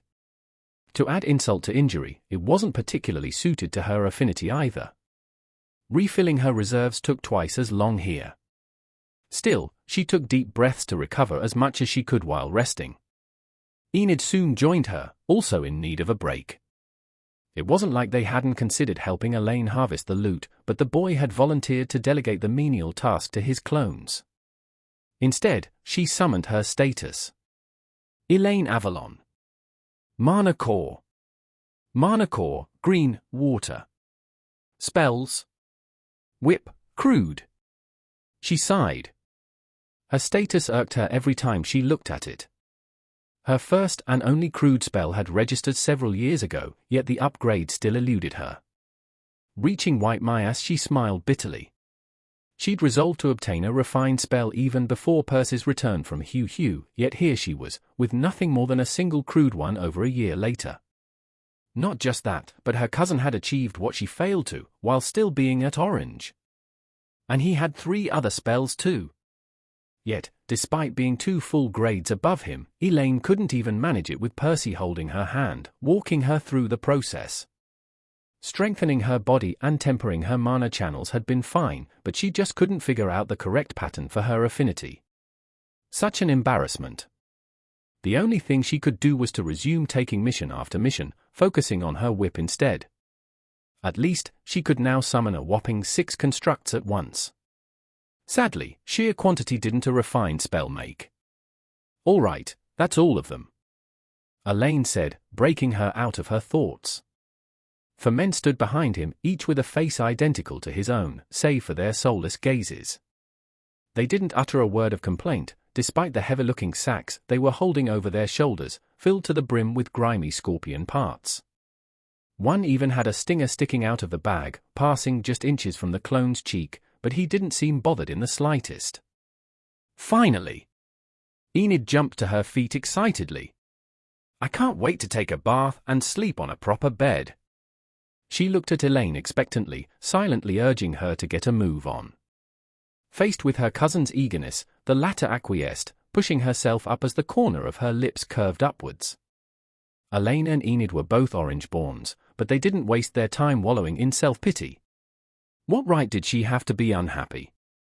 The trio was about to head out when a sudden burst of sand blinded them. Elaine opened her eyes just a second later, only to be greeted by a gruesome sight. 3 figures were lying on the ground, pinned down by long stingers. Each was twice as thick and thrice as long as those of the regular scorpions, making them resemble lances more than monster parts. They were a deep purple color, dripping with droplets a shade paler. SSSSSS. Every time the liquid landed on the victim's skin, it sizzled, releasing smoke that carried a putrid smell with it. The appalling scene made Elaine tremble in abject terror for a moment. Luckily, she soon regained her wit. Those 3 weren't her real cousins. Just clones. Elaine and Enid were both okay, lying a few meters away, fortunate enough the abomination hadn't targeted them. "Get up!" Fast, she yelled, already stirring the mana in her sternum. She'd only managed to recover about a third, but it would have to do. Her cousins heard her, scrambling to stand. Sadly, they weren't fast enough. A second mound of sand exploded just under where Elaine was, a deafening sound ringing in their ears. As soon as the cloud settled somewhat, Elaine saw a colossal pincer pointing towards the sky, chunks of wet gore hanging off its serrated edges. Its base was drenched in a crimson pool, which kept deepening as the blood gushed out of the 2 halves of her cousin's lifeless body. Ah! Enid's scream was the only thing that stopped Elaine from throwing up on the spot. Prying her eyes off Elaine's corpse, she turned towards her last surviving teammate. A second pincer had pierced through the sand at some point, but luckily it had missed. Although shaken, Enid was still in one piece. Elaine dashed, ignoring the protests of her tired legs, picking her cousin off the ground as she kept running, trying to put distance from the monster. She felt the sand shake as a tremor coursed through her surroundings. Resisting the urge to look back, she activated her mana sense instead. A bright green star thrummed in the beast's frame as multiple streams of the same color flowed through its visage. It was using its pincers to pull itself up, its body already halfway above the surface. This scorpion was the size of an elephant, with 3 long tails flailing above it. Being the same grade as the creature, Elaine knew she should be able to defeat it normally. But not with so little mana, and not while keeping Enid safe. Right now, her best course of action was to flee. Unfortunately, the beast wasn't quite ready to let them go, however. As soon as it was done unlodging itself from the makeshift tunnel, its 3 pairs of legs began stabbing and pushing against the sand, the scorpion's heavy frame accelerating towards them. Like a battering ram, the abomination crashed through the dunes, barely slowing down. "It's catching up." Elaine grimaced. There was no way she could outrun the monster in its own element. Certainly not while carrying somebody. She summoned all her strength to toss her cousin as far ahead as she could manage. Perhaps the fall might have injured a regular human, but the girl was at yellow, so she just rolled harmlessly on the soft sand. Not that she would survive long if Elaine failed to kill the beast. Hopefully, this would keep her out of the fight though. Turning around, Elaine took another deep breath, briefly entertaining the thought of breaking through the last barrier and mastering circulation right then and there. Then, she chuckled bitterly. Not a chance. Even if she could miraculously come up with the burst of inspiration she needed, the arid desert air made this the worst possible place to circulate water mana.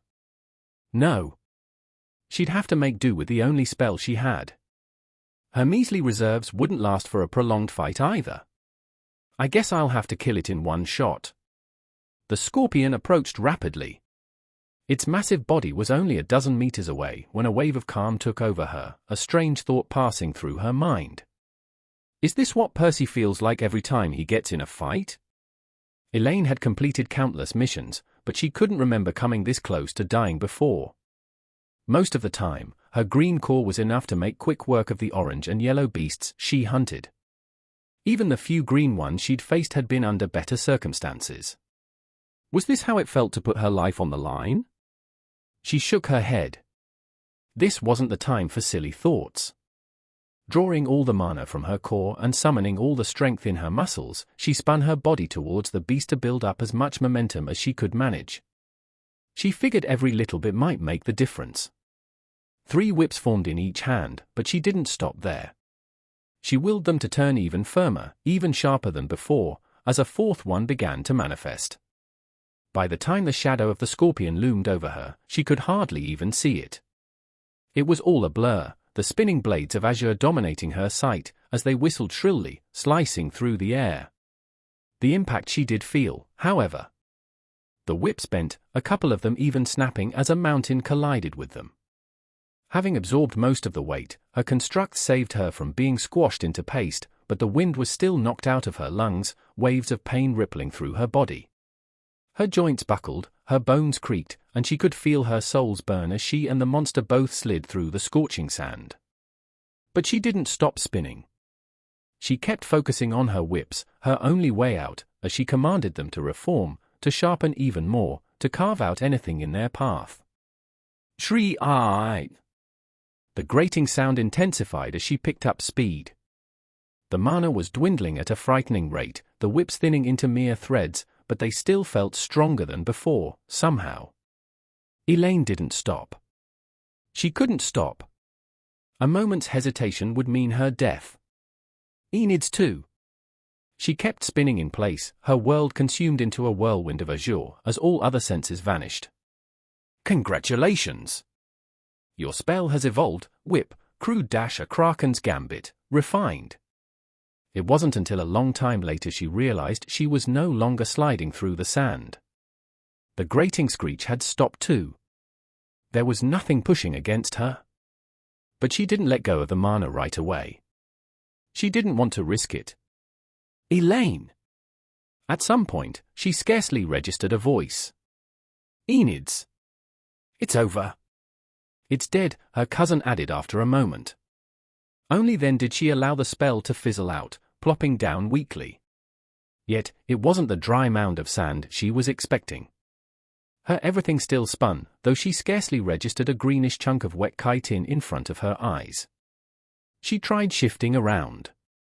All her muscles hurt. She felt more of the goo around her with every movement. She was practically swimming in the stuff. I'll need some help getting home. Technically, Baldy had explained what they would find at their destination. Perhaps, Percy shouldn't have been so taken aback by the sight before him.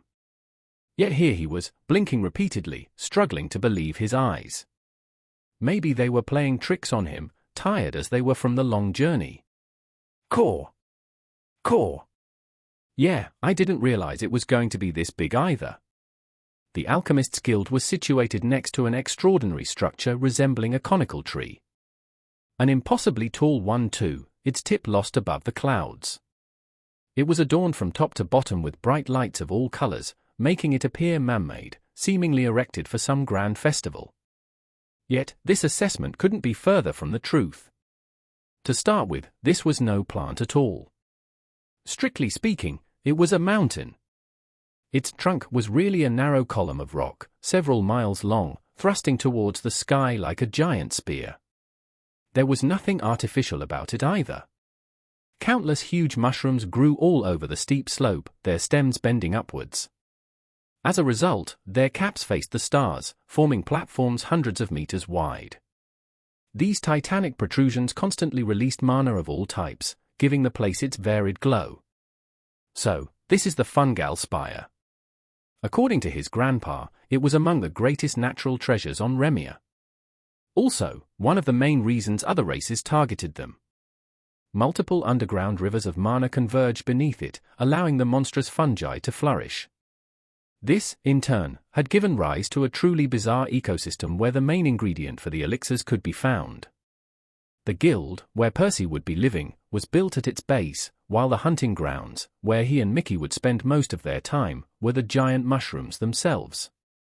Core! Reminded by his familiar's cry, the young man gently tapped the horse's side with his heel, urging it to gallop faster. There would be plenty of time for sightseeing later. He shouldn't delay and risk getting attacked again. Asterisk. His relief was palpable as the guild's entrance came into view. At last, he was safe.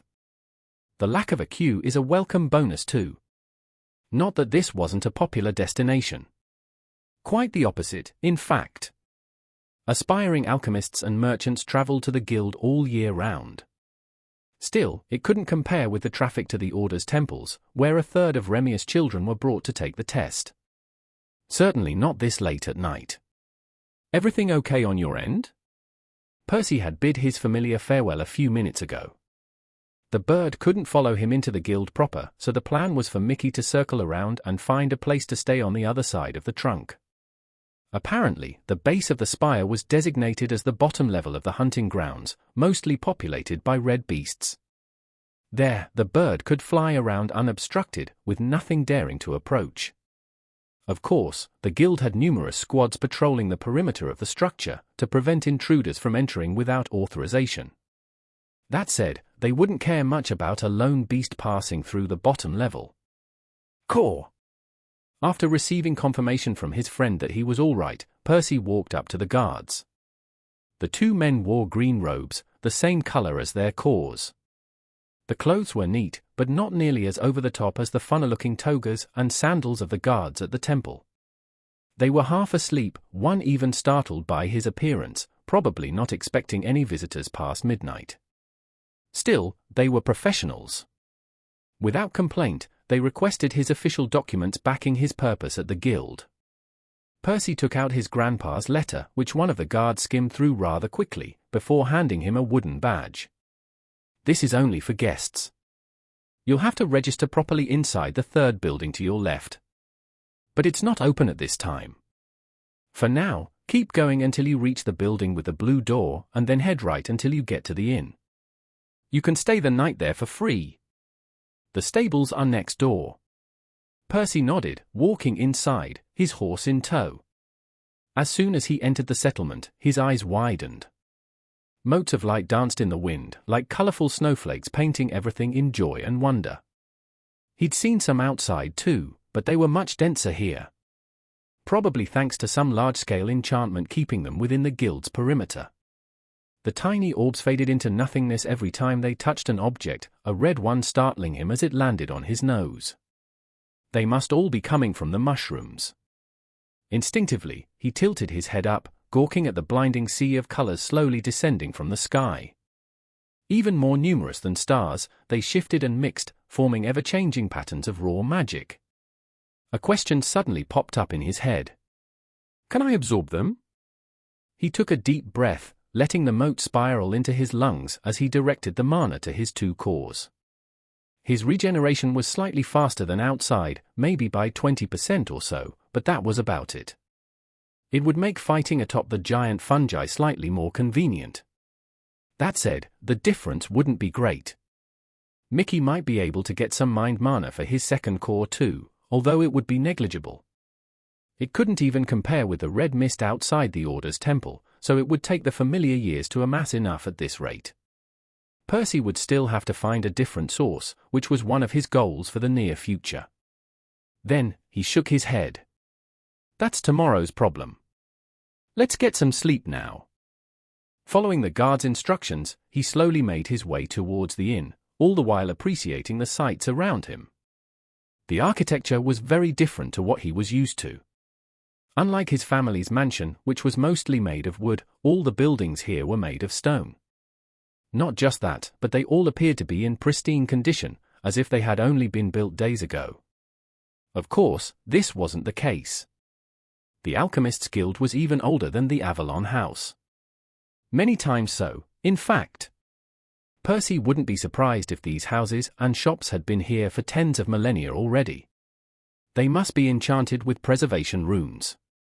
The young man didn't miss the numerous glyphs dimly shimmering along the polished surfaces. The symbols shone a touch more brightly every time one of the colorful motes landed on them, before fading a moment later. Soon, he found the inn. He skipped it for now, entering the stables instead. Luckily, they were open, manned by a clerk in a uniform like that of the guards, although his was yellow.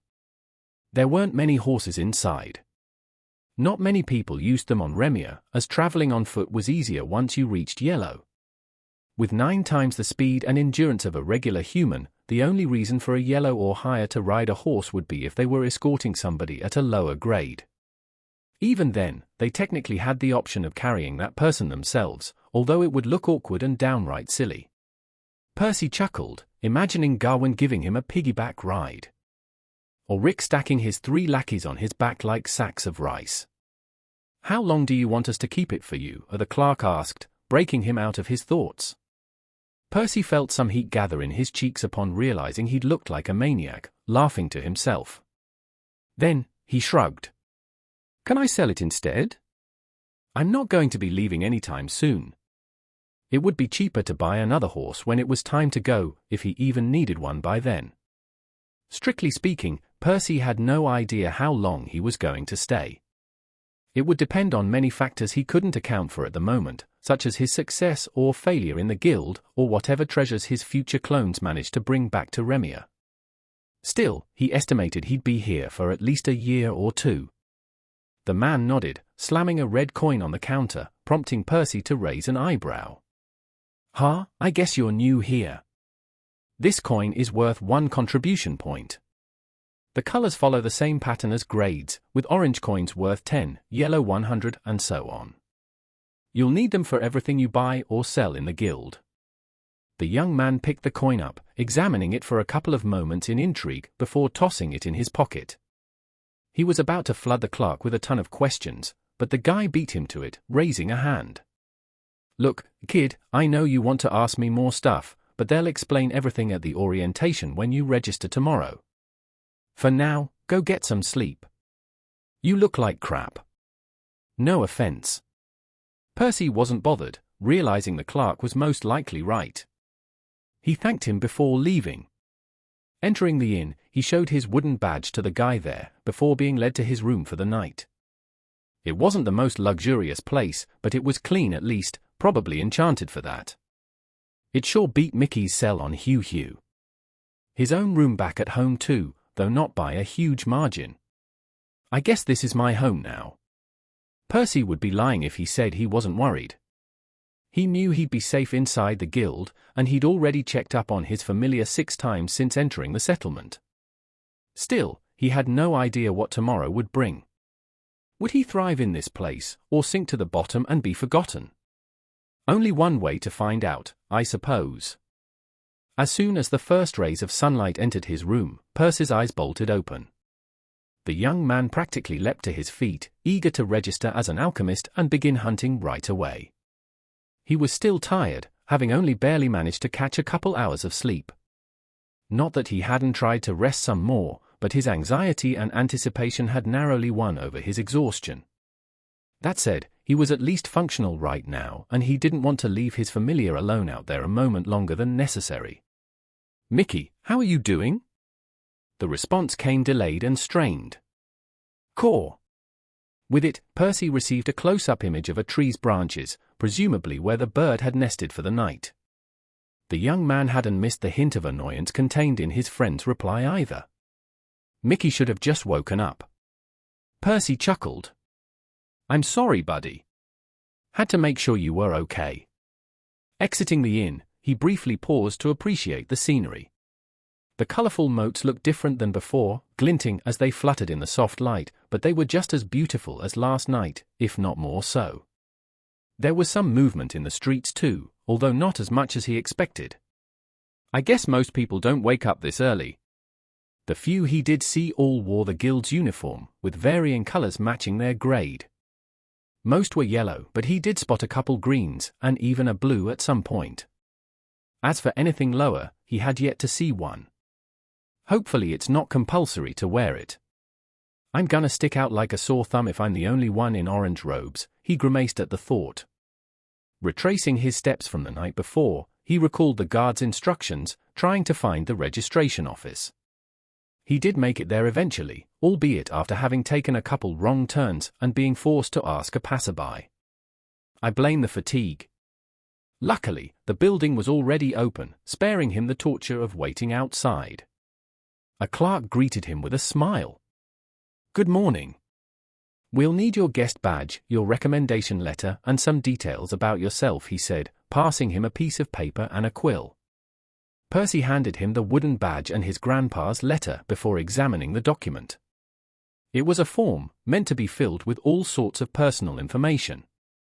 My name, age, family, grade at birth, current grade, affinity, bloodline, reasons for joining the guild, prior experience with alchemy.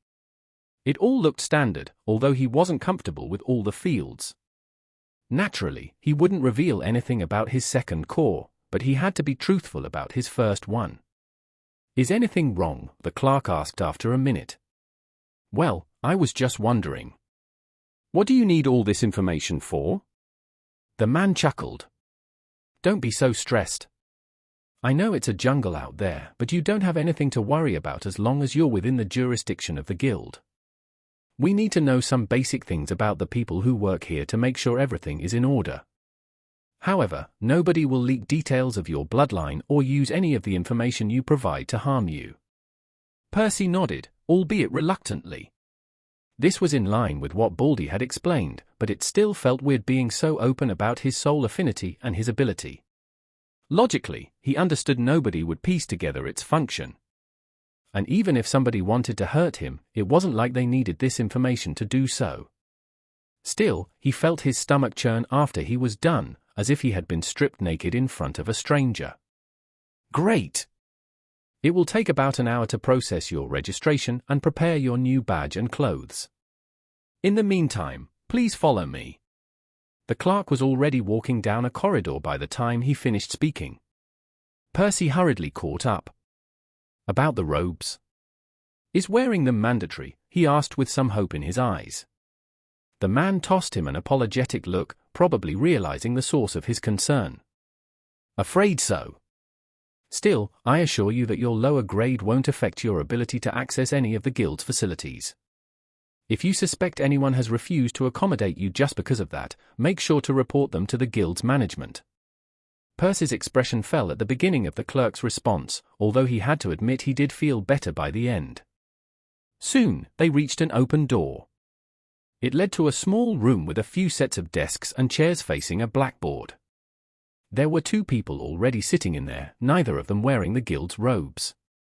To save time, we explain everything to you in batches, the clerk said.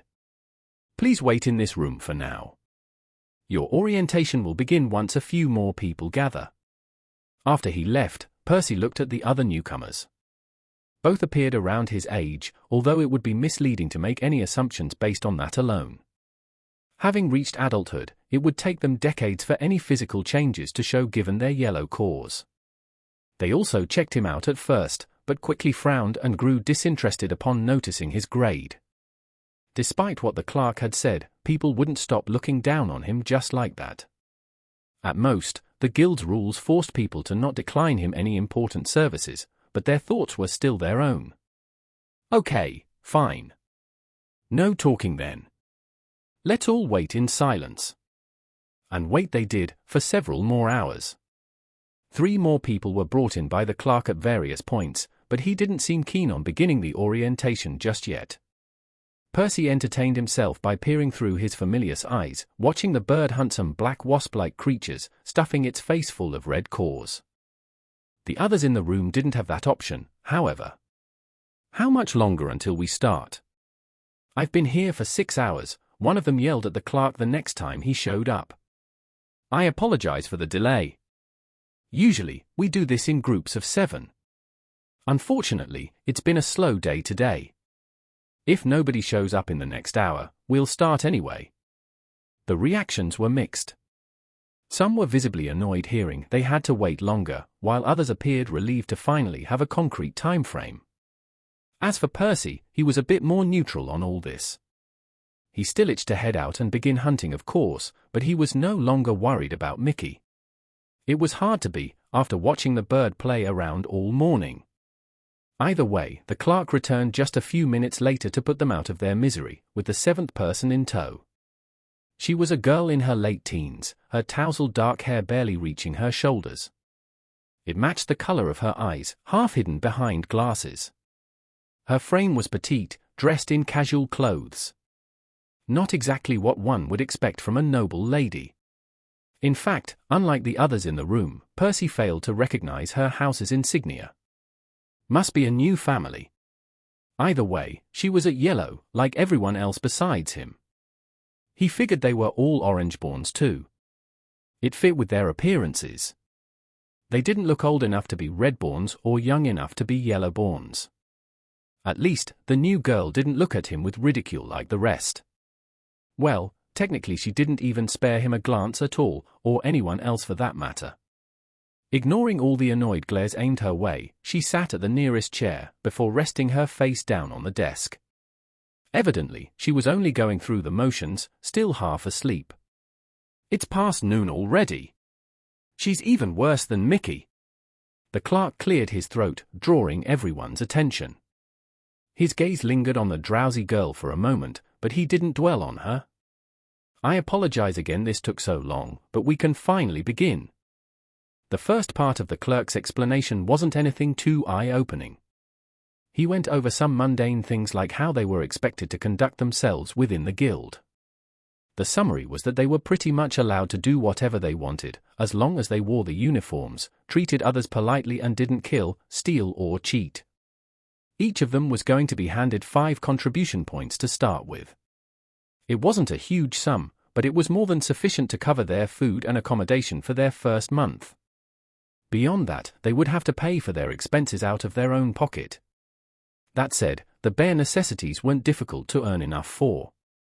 The clerk even gave them a quick overview of the settlement, showing them where to find shops, inns, restaurants and other important facilities on a map. So far, so good. Percy thought, suppressing a yawn. It was the next part of the orientation that caused his eyes to widen. This was what he was interested in. The reason most of you are here are naturally the elixirs we all need to advance. Our guild is where they are produced.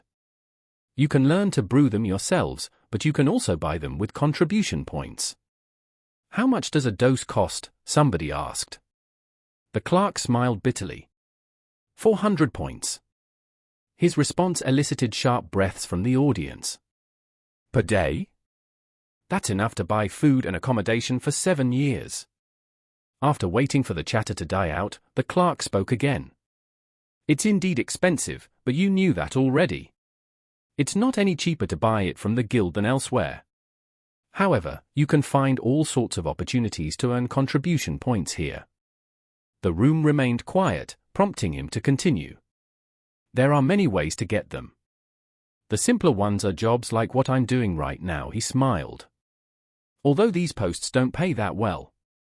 We typically treat them as a vacation, for when we want to take things easy for a couple of weeks. Then, what's the most profitable method? An initiate asked. Alchemy, obviously. After all, it's the guild's specialty. There is no better way to earn points than to brew your own elixirs and make a killing selling the excess to others. But I'm afraid there's a catch. Nobody looked surprised by his words. If it was that easy, nobody would bother with anything else. Learning the art is a time-consuming process and a colossal money sink. You'll have to spend months if not years to get any good at it. You'll need to throw a warehouse of ingredients down the gutter too. Until then, you'll be losing more points than you earn. Everyone's faces fell, but he continued. Consequently, I advise you to forget about alchemy for the time being. If you have lofty aspirations to live a life of luxury and wealth, it might be something for you to work towards in the long term. For now, your best bet is to venture out into the fungal spire and hunt the starry wasps. What does that involve? A young man asked. Percy recognized him as one of the 2 people who'd arrived earlier than him. The clerk proceeded to explain how the hunting grounds worked. Essentially, the fungal spire was segregated into 5 levels, based on the grade of the beasts living there. The higher one ascended, the stronger the wasps got. At the ground level, where Mickey was currently staying, you could only find starry drones, which had red cores and were about as large as a man's fist. Further up, one could find starry workers, soldiers, knights and commanders, which progressively increased in both size and grade, all the way to blue. There was even rumored to be a starry queen with a violet core hiding somewhere in the depths of the fungal spire. However, nobody could verify if this was true, as entering the structure was strictly prohibited. The number of insects living inside the spire vastly eclipsed the few that wandered outside. Still, the guild's foremost priority was to preserve the local ecosystem, so people were only allowed to freely roam and hunt on the giant mushrooms. What you want to harvest is the special gland that all types of wasps share just a few inches below their core. According to the clerk, this unique organ contained a few drops of nectar, the primary ingredient for the elixirs. The amount of nectar contained in each gland depended on the grade of the creature. Apparently, the starry drones at the bottom level usually carried 5 drops, with each higher grade having 3 times as much as the one below. Each drop of nectar was valued at precisely 1 contribution point, or perhaps it might be more accurate to say it was the other way around. Clearly, the entire economy of the Alchemists' Guild had been built around the exotic substance. At the end of the day, it all comes down to your combat ability. If you're good, you can kill a lot of wasps per day and make a ton of points. Sadly, it means that some of you may be at a bit of a disadvantage. Percy didn't appreciate how everyone turned towards him after that statement. They aren't wrong though. Most of these people would be hunting the starry soldiers on the 3rd level, while he and Mickey would have to make do with the workers on the 2nd one. Still, this wasn't necessarily a bad thing. He actually liked the idea of having an entire level to himself. After all, he had many secrets. Hunting in a crowded area would be inconvenient. Any questions? The clerk asked after finishing. Only one person raised her hand. It was the girl with the glasses who had arrived last. She'd spent the entire orientation face down on the desk, so Percy assumed she'd slept through the whole thing. The clerk didn't look very pleased either, creasing his brow. He probably thought she was going to ask about something he'd already explained. Still, he didn't stop her. Are we obligated to hunt or brew? The man raised an eyebrow, not expecting that question. Well, no. Nobody can tell you what to do. If you want to stick to other jobs and only pay for your expenses, you're technically allowed to do that. But you won't be able to afford the elixirs that way. Why even come to the guild if you aren't willing to do those things? Drowsy girl nodded absent-mindedly, seemingly satisfied with the answer. She didn't say much else, instead falling back to her desk, resuming her nap. The clerk spent another 5 minutes giving them a few more tips and instructions. Next, he politely asked them to leave the room to make space for the next batch after handing them their badges and robes. Finding a place to stay wasn't difficult. The guild was full of empty houses, all made of the same enchanted stone, waiting for new members to claim them. Percy picked a spot near the back gate of the settlement for easier access to the spire.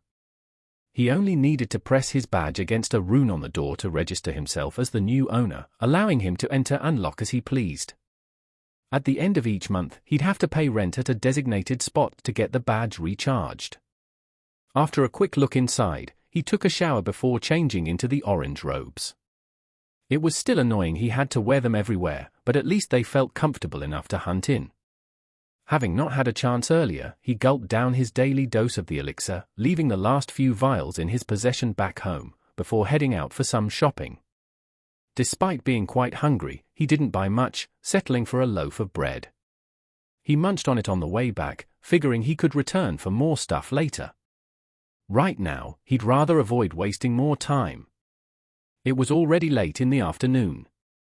He'd accepted he wouldn't get much hunting done today, but he wanted to at least meet up with Mickey and explore the 1st level to familiarize himself with the area. Leaving through the back gate, he ignored the suspension bridge leading up the 1st mushroom. That was the way to the 2nd level, which he'd worry about tomorrow. Remaining on the ground, he began circling around the mountain.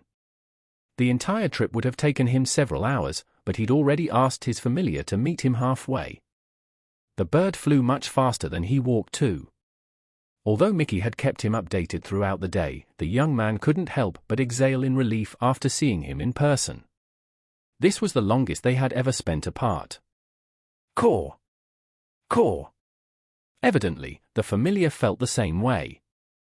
So, care to show me around your new home? I want to see what these starry wasps are all about. It wasn't like he hadn't searched for the bugs on the way, but he hadn't found any. The colorful motes impaired visibility and even interfered with mana sense. Caw! The bird threw a quick glance around, before flying a certain direction.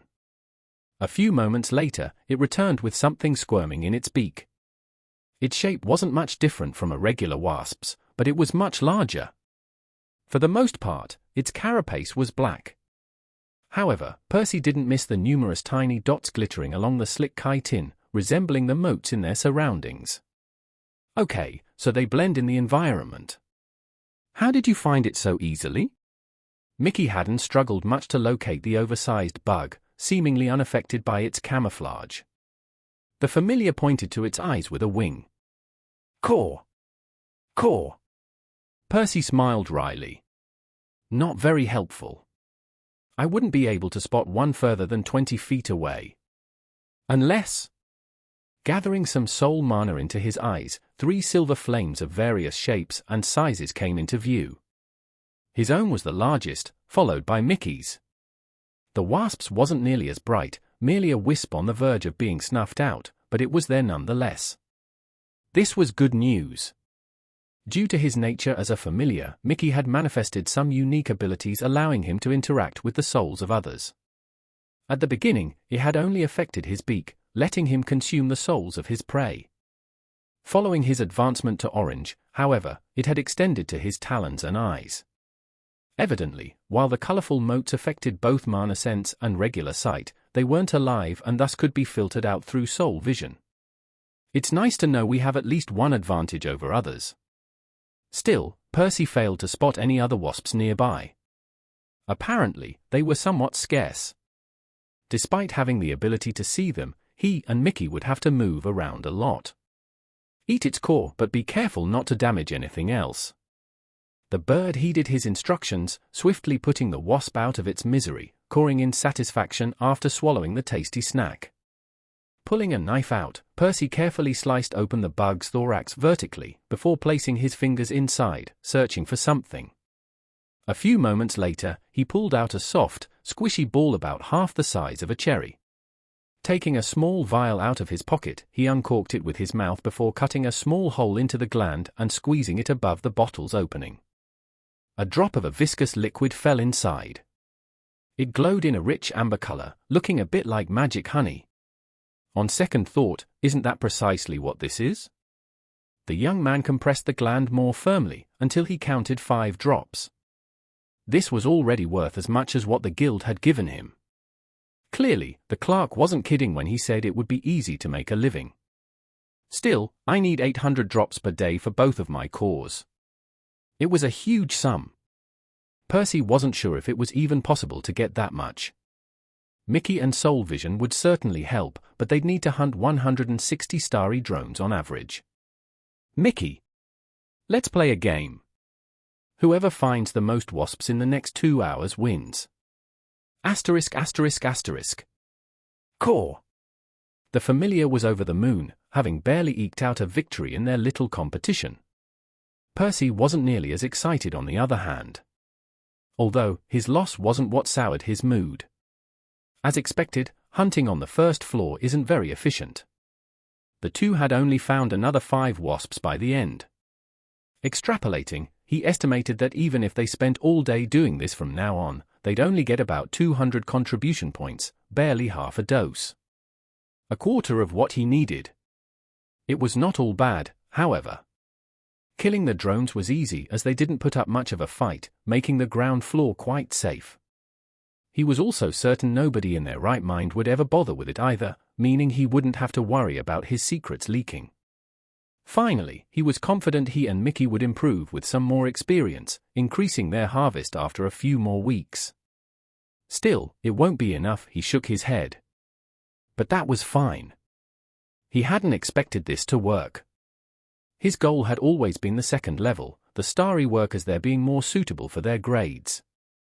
Even if he ignored the fact they possessed 3 times as much nectar as the drones, their orange cores would accelerate Mickey's advancement and their souls would do the same for his own recovery.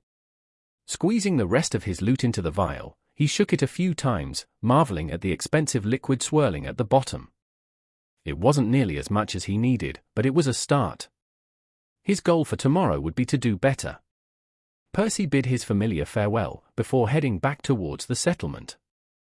The sun had already set a while ago, but according to the clerk the shops shouldn't have closed yet. The young man hoped to get some supplies for his new abode. He would be staying there for some time, after all. He might as well make it comfortable. Asterisk asterisk asterisk. Percy was carrying 4 paper bags full of groceries. While he had come across a lot of exotic spices and ingredients they didn't have back at the mansion, he had kept his shopping fairly bare bones. He'd only gone for things like bread, milk, eggs, and some fruit. After all, he'd never learned to cook, and he doubted he'd have the time for a new hobby anytime soon. Maybe one day. He was only a couple blocks away from his new house when an interesting smell caught his attention. It came from his left, where a small stall stood.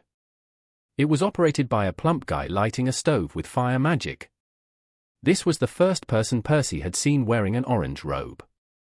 He looked a bit older than the others too, seemingly in his mid-30s. A Redborn. The guy noticed him as well, waving at him to approach. First day here? What gave me away? Nothing really. I just haven't seen you before. He handed Percy something warm, wrapped in a piece of parchment. The young man sniffed a couple of times, trying to discern what it was. It looked a bit like a pancake, dripping with honey. However, it had been rolled up and it was crispy too. Percy struggled to keep himself from drooling. What is it? It looks delicious. It tastes even better, the guy grinned. I call them honey rolls. How much? Percy asked, reaching into his pocket. The guy shook his head. First one's on the house. Think of it like a welcome gift. Or Redborn solidarity if you prefer. Thanks. If the guy was offering, Percy wouldn't stand on ceremony. He bit a chunk out of the honey roll. The dude wasn't kidding. This was heaven. The thin crust gave way, crunching under his teeth, as the flavor of the honey blended with the warm dough. Maybe he was a little biased, having lived off dried rations for 2 weeks followed by some bland bread. That said, he'd bet money this would still taste good tomorrow. Suddenly, a strange thought crossed his mind. Don't tell me you're using nectar? Huh? As if. What moron would waste an elixir's worth of nectar on a snack? The plump dude chuckled. Besides, I doubt it would even taste that good. This is just regular honey, he added after a moment. Percy nodded. That made sense. Name's Freddy, the plump guy said, extending his hand. The young man hurriedly wiped his on the parchment a couple of times, before reciprocating. Percy, are you also doing this as a vacation? The clerk from the orientation said you can't afford the elixirs without hunting wasps or learning to brew. Freddy's face fell at his question, making Percy realize he might have asked something inappropriate. He was about to apologize, but the guy spoke first. He was right. My honey rolls are rather popular, if I may say so myself.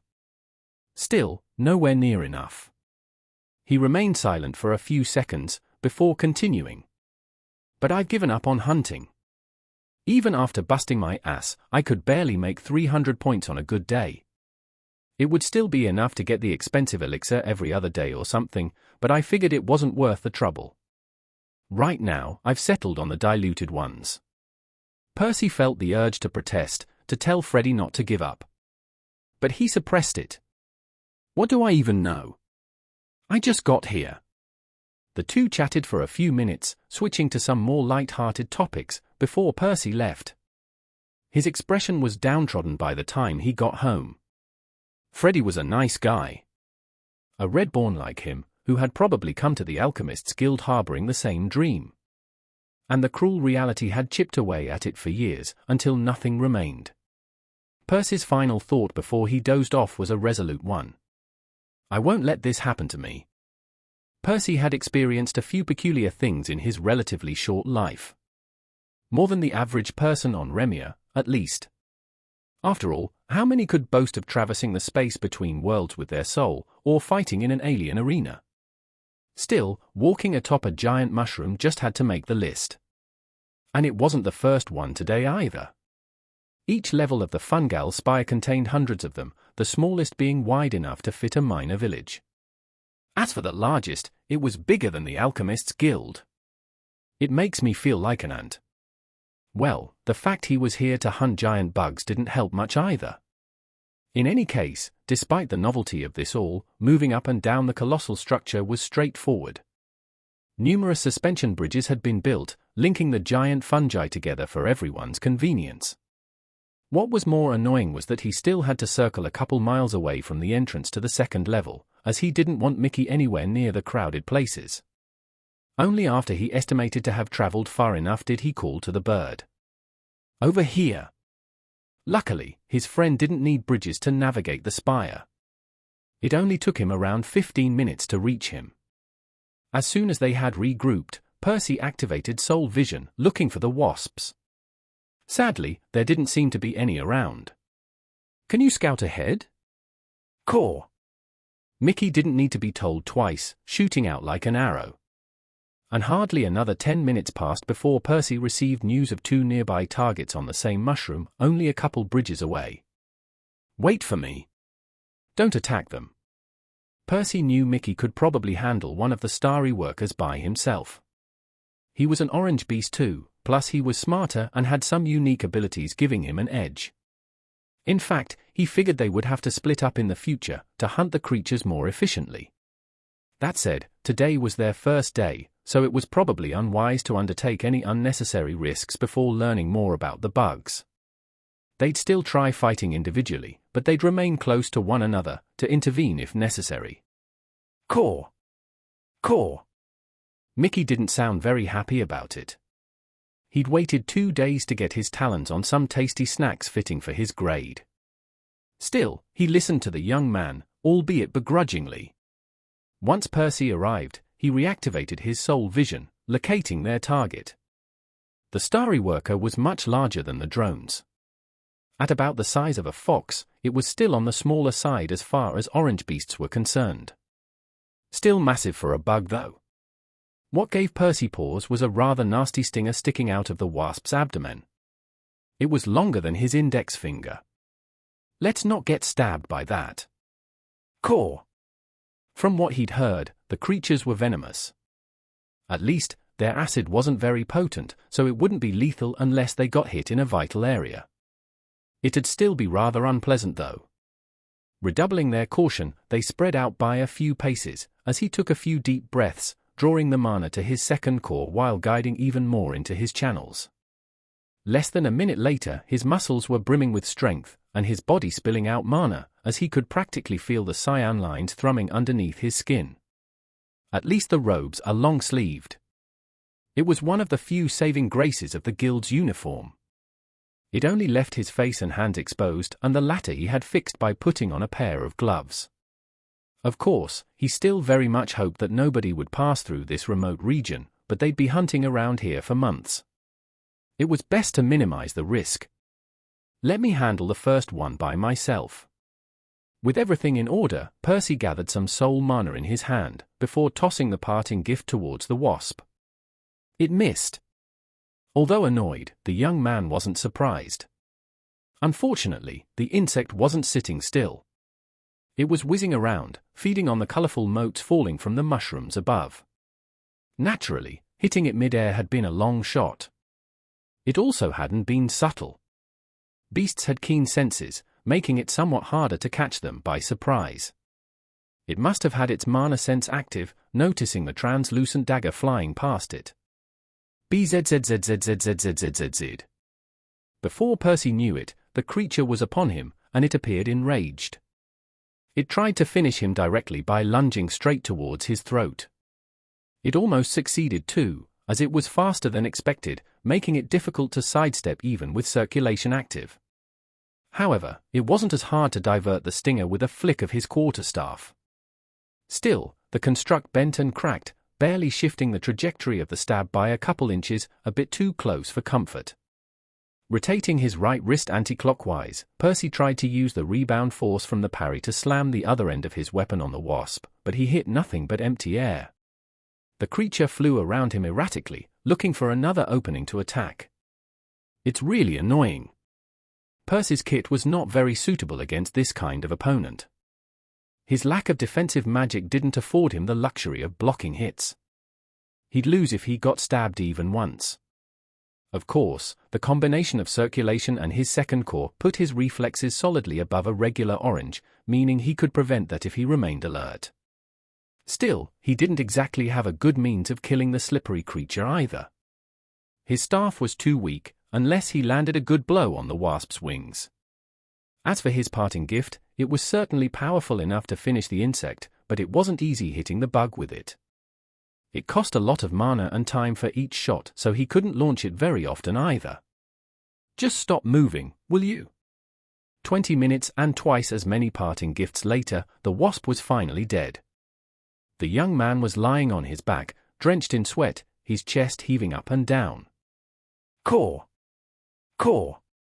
Percy grimaced, hearing the crow's ridicule. What? Think you can do better? Why don't you try taking on the other one by yourself then? Another 20 minutes later, it was Mickey's turn to lie with his back on the giant mushroom, as Percy stood over him with a grin. Flying in a straight line, the crow was much faster than the wasp, but that didn't account for the difference in agility. The bug could fly horizontally or vertically too, making it difficult for the familiar to pin it down. It was also rather dangerous, as the insect's maneuverability along with the stinger's greater reach had almost cost Mickey dearly a few times. Eventually, Percy had been forced to intervene, taking advantage of the situation to finish the creature. Caw! Yeah, we both suck. Percy agreed. Their first 2 kills on the second level hadn't been easy. It would be a while until they got any good at it. Let's try to hunt as many as possible for today. Depending on how bad it was, it might be better to stick to the bottom level. The young man sure hoped it wouldn't be necessary, but it would all come down to how much nectar they could harvest here and how much room for improvement there was. After emptying their spoils into a vial, they took off. Like before, Mickey headed out first, scouting for their next target. However, they wouldn't try fighting separately anymore. It might be something worth considering in the future, but Percy understood their best bet for today would be to team up against the bugs. The next 15 hours are going to be so much fun. Spoiler alert, they weren't.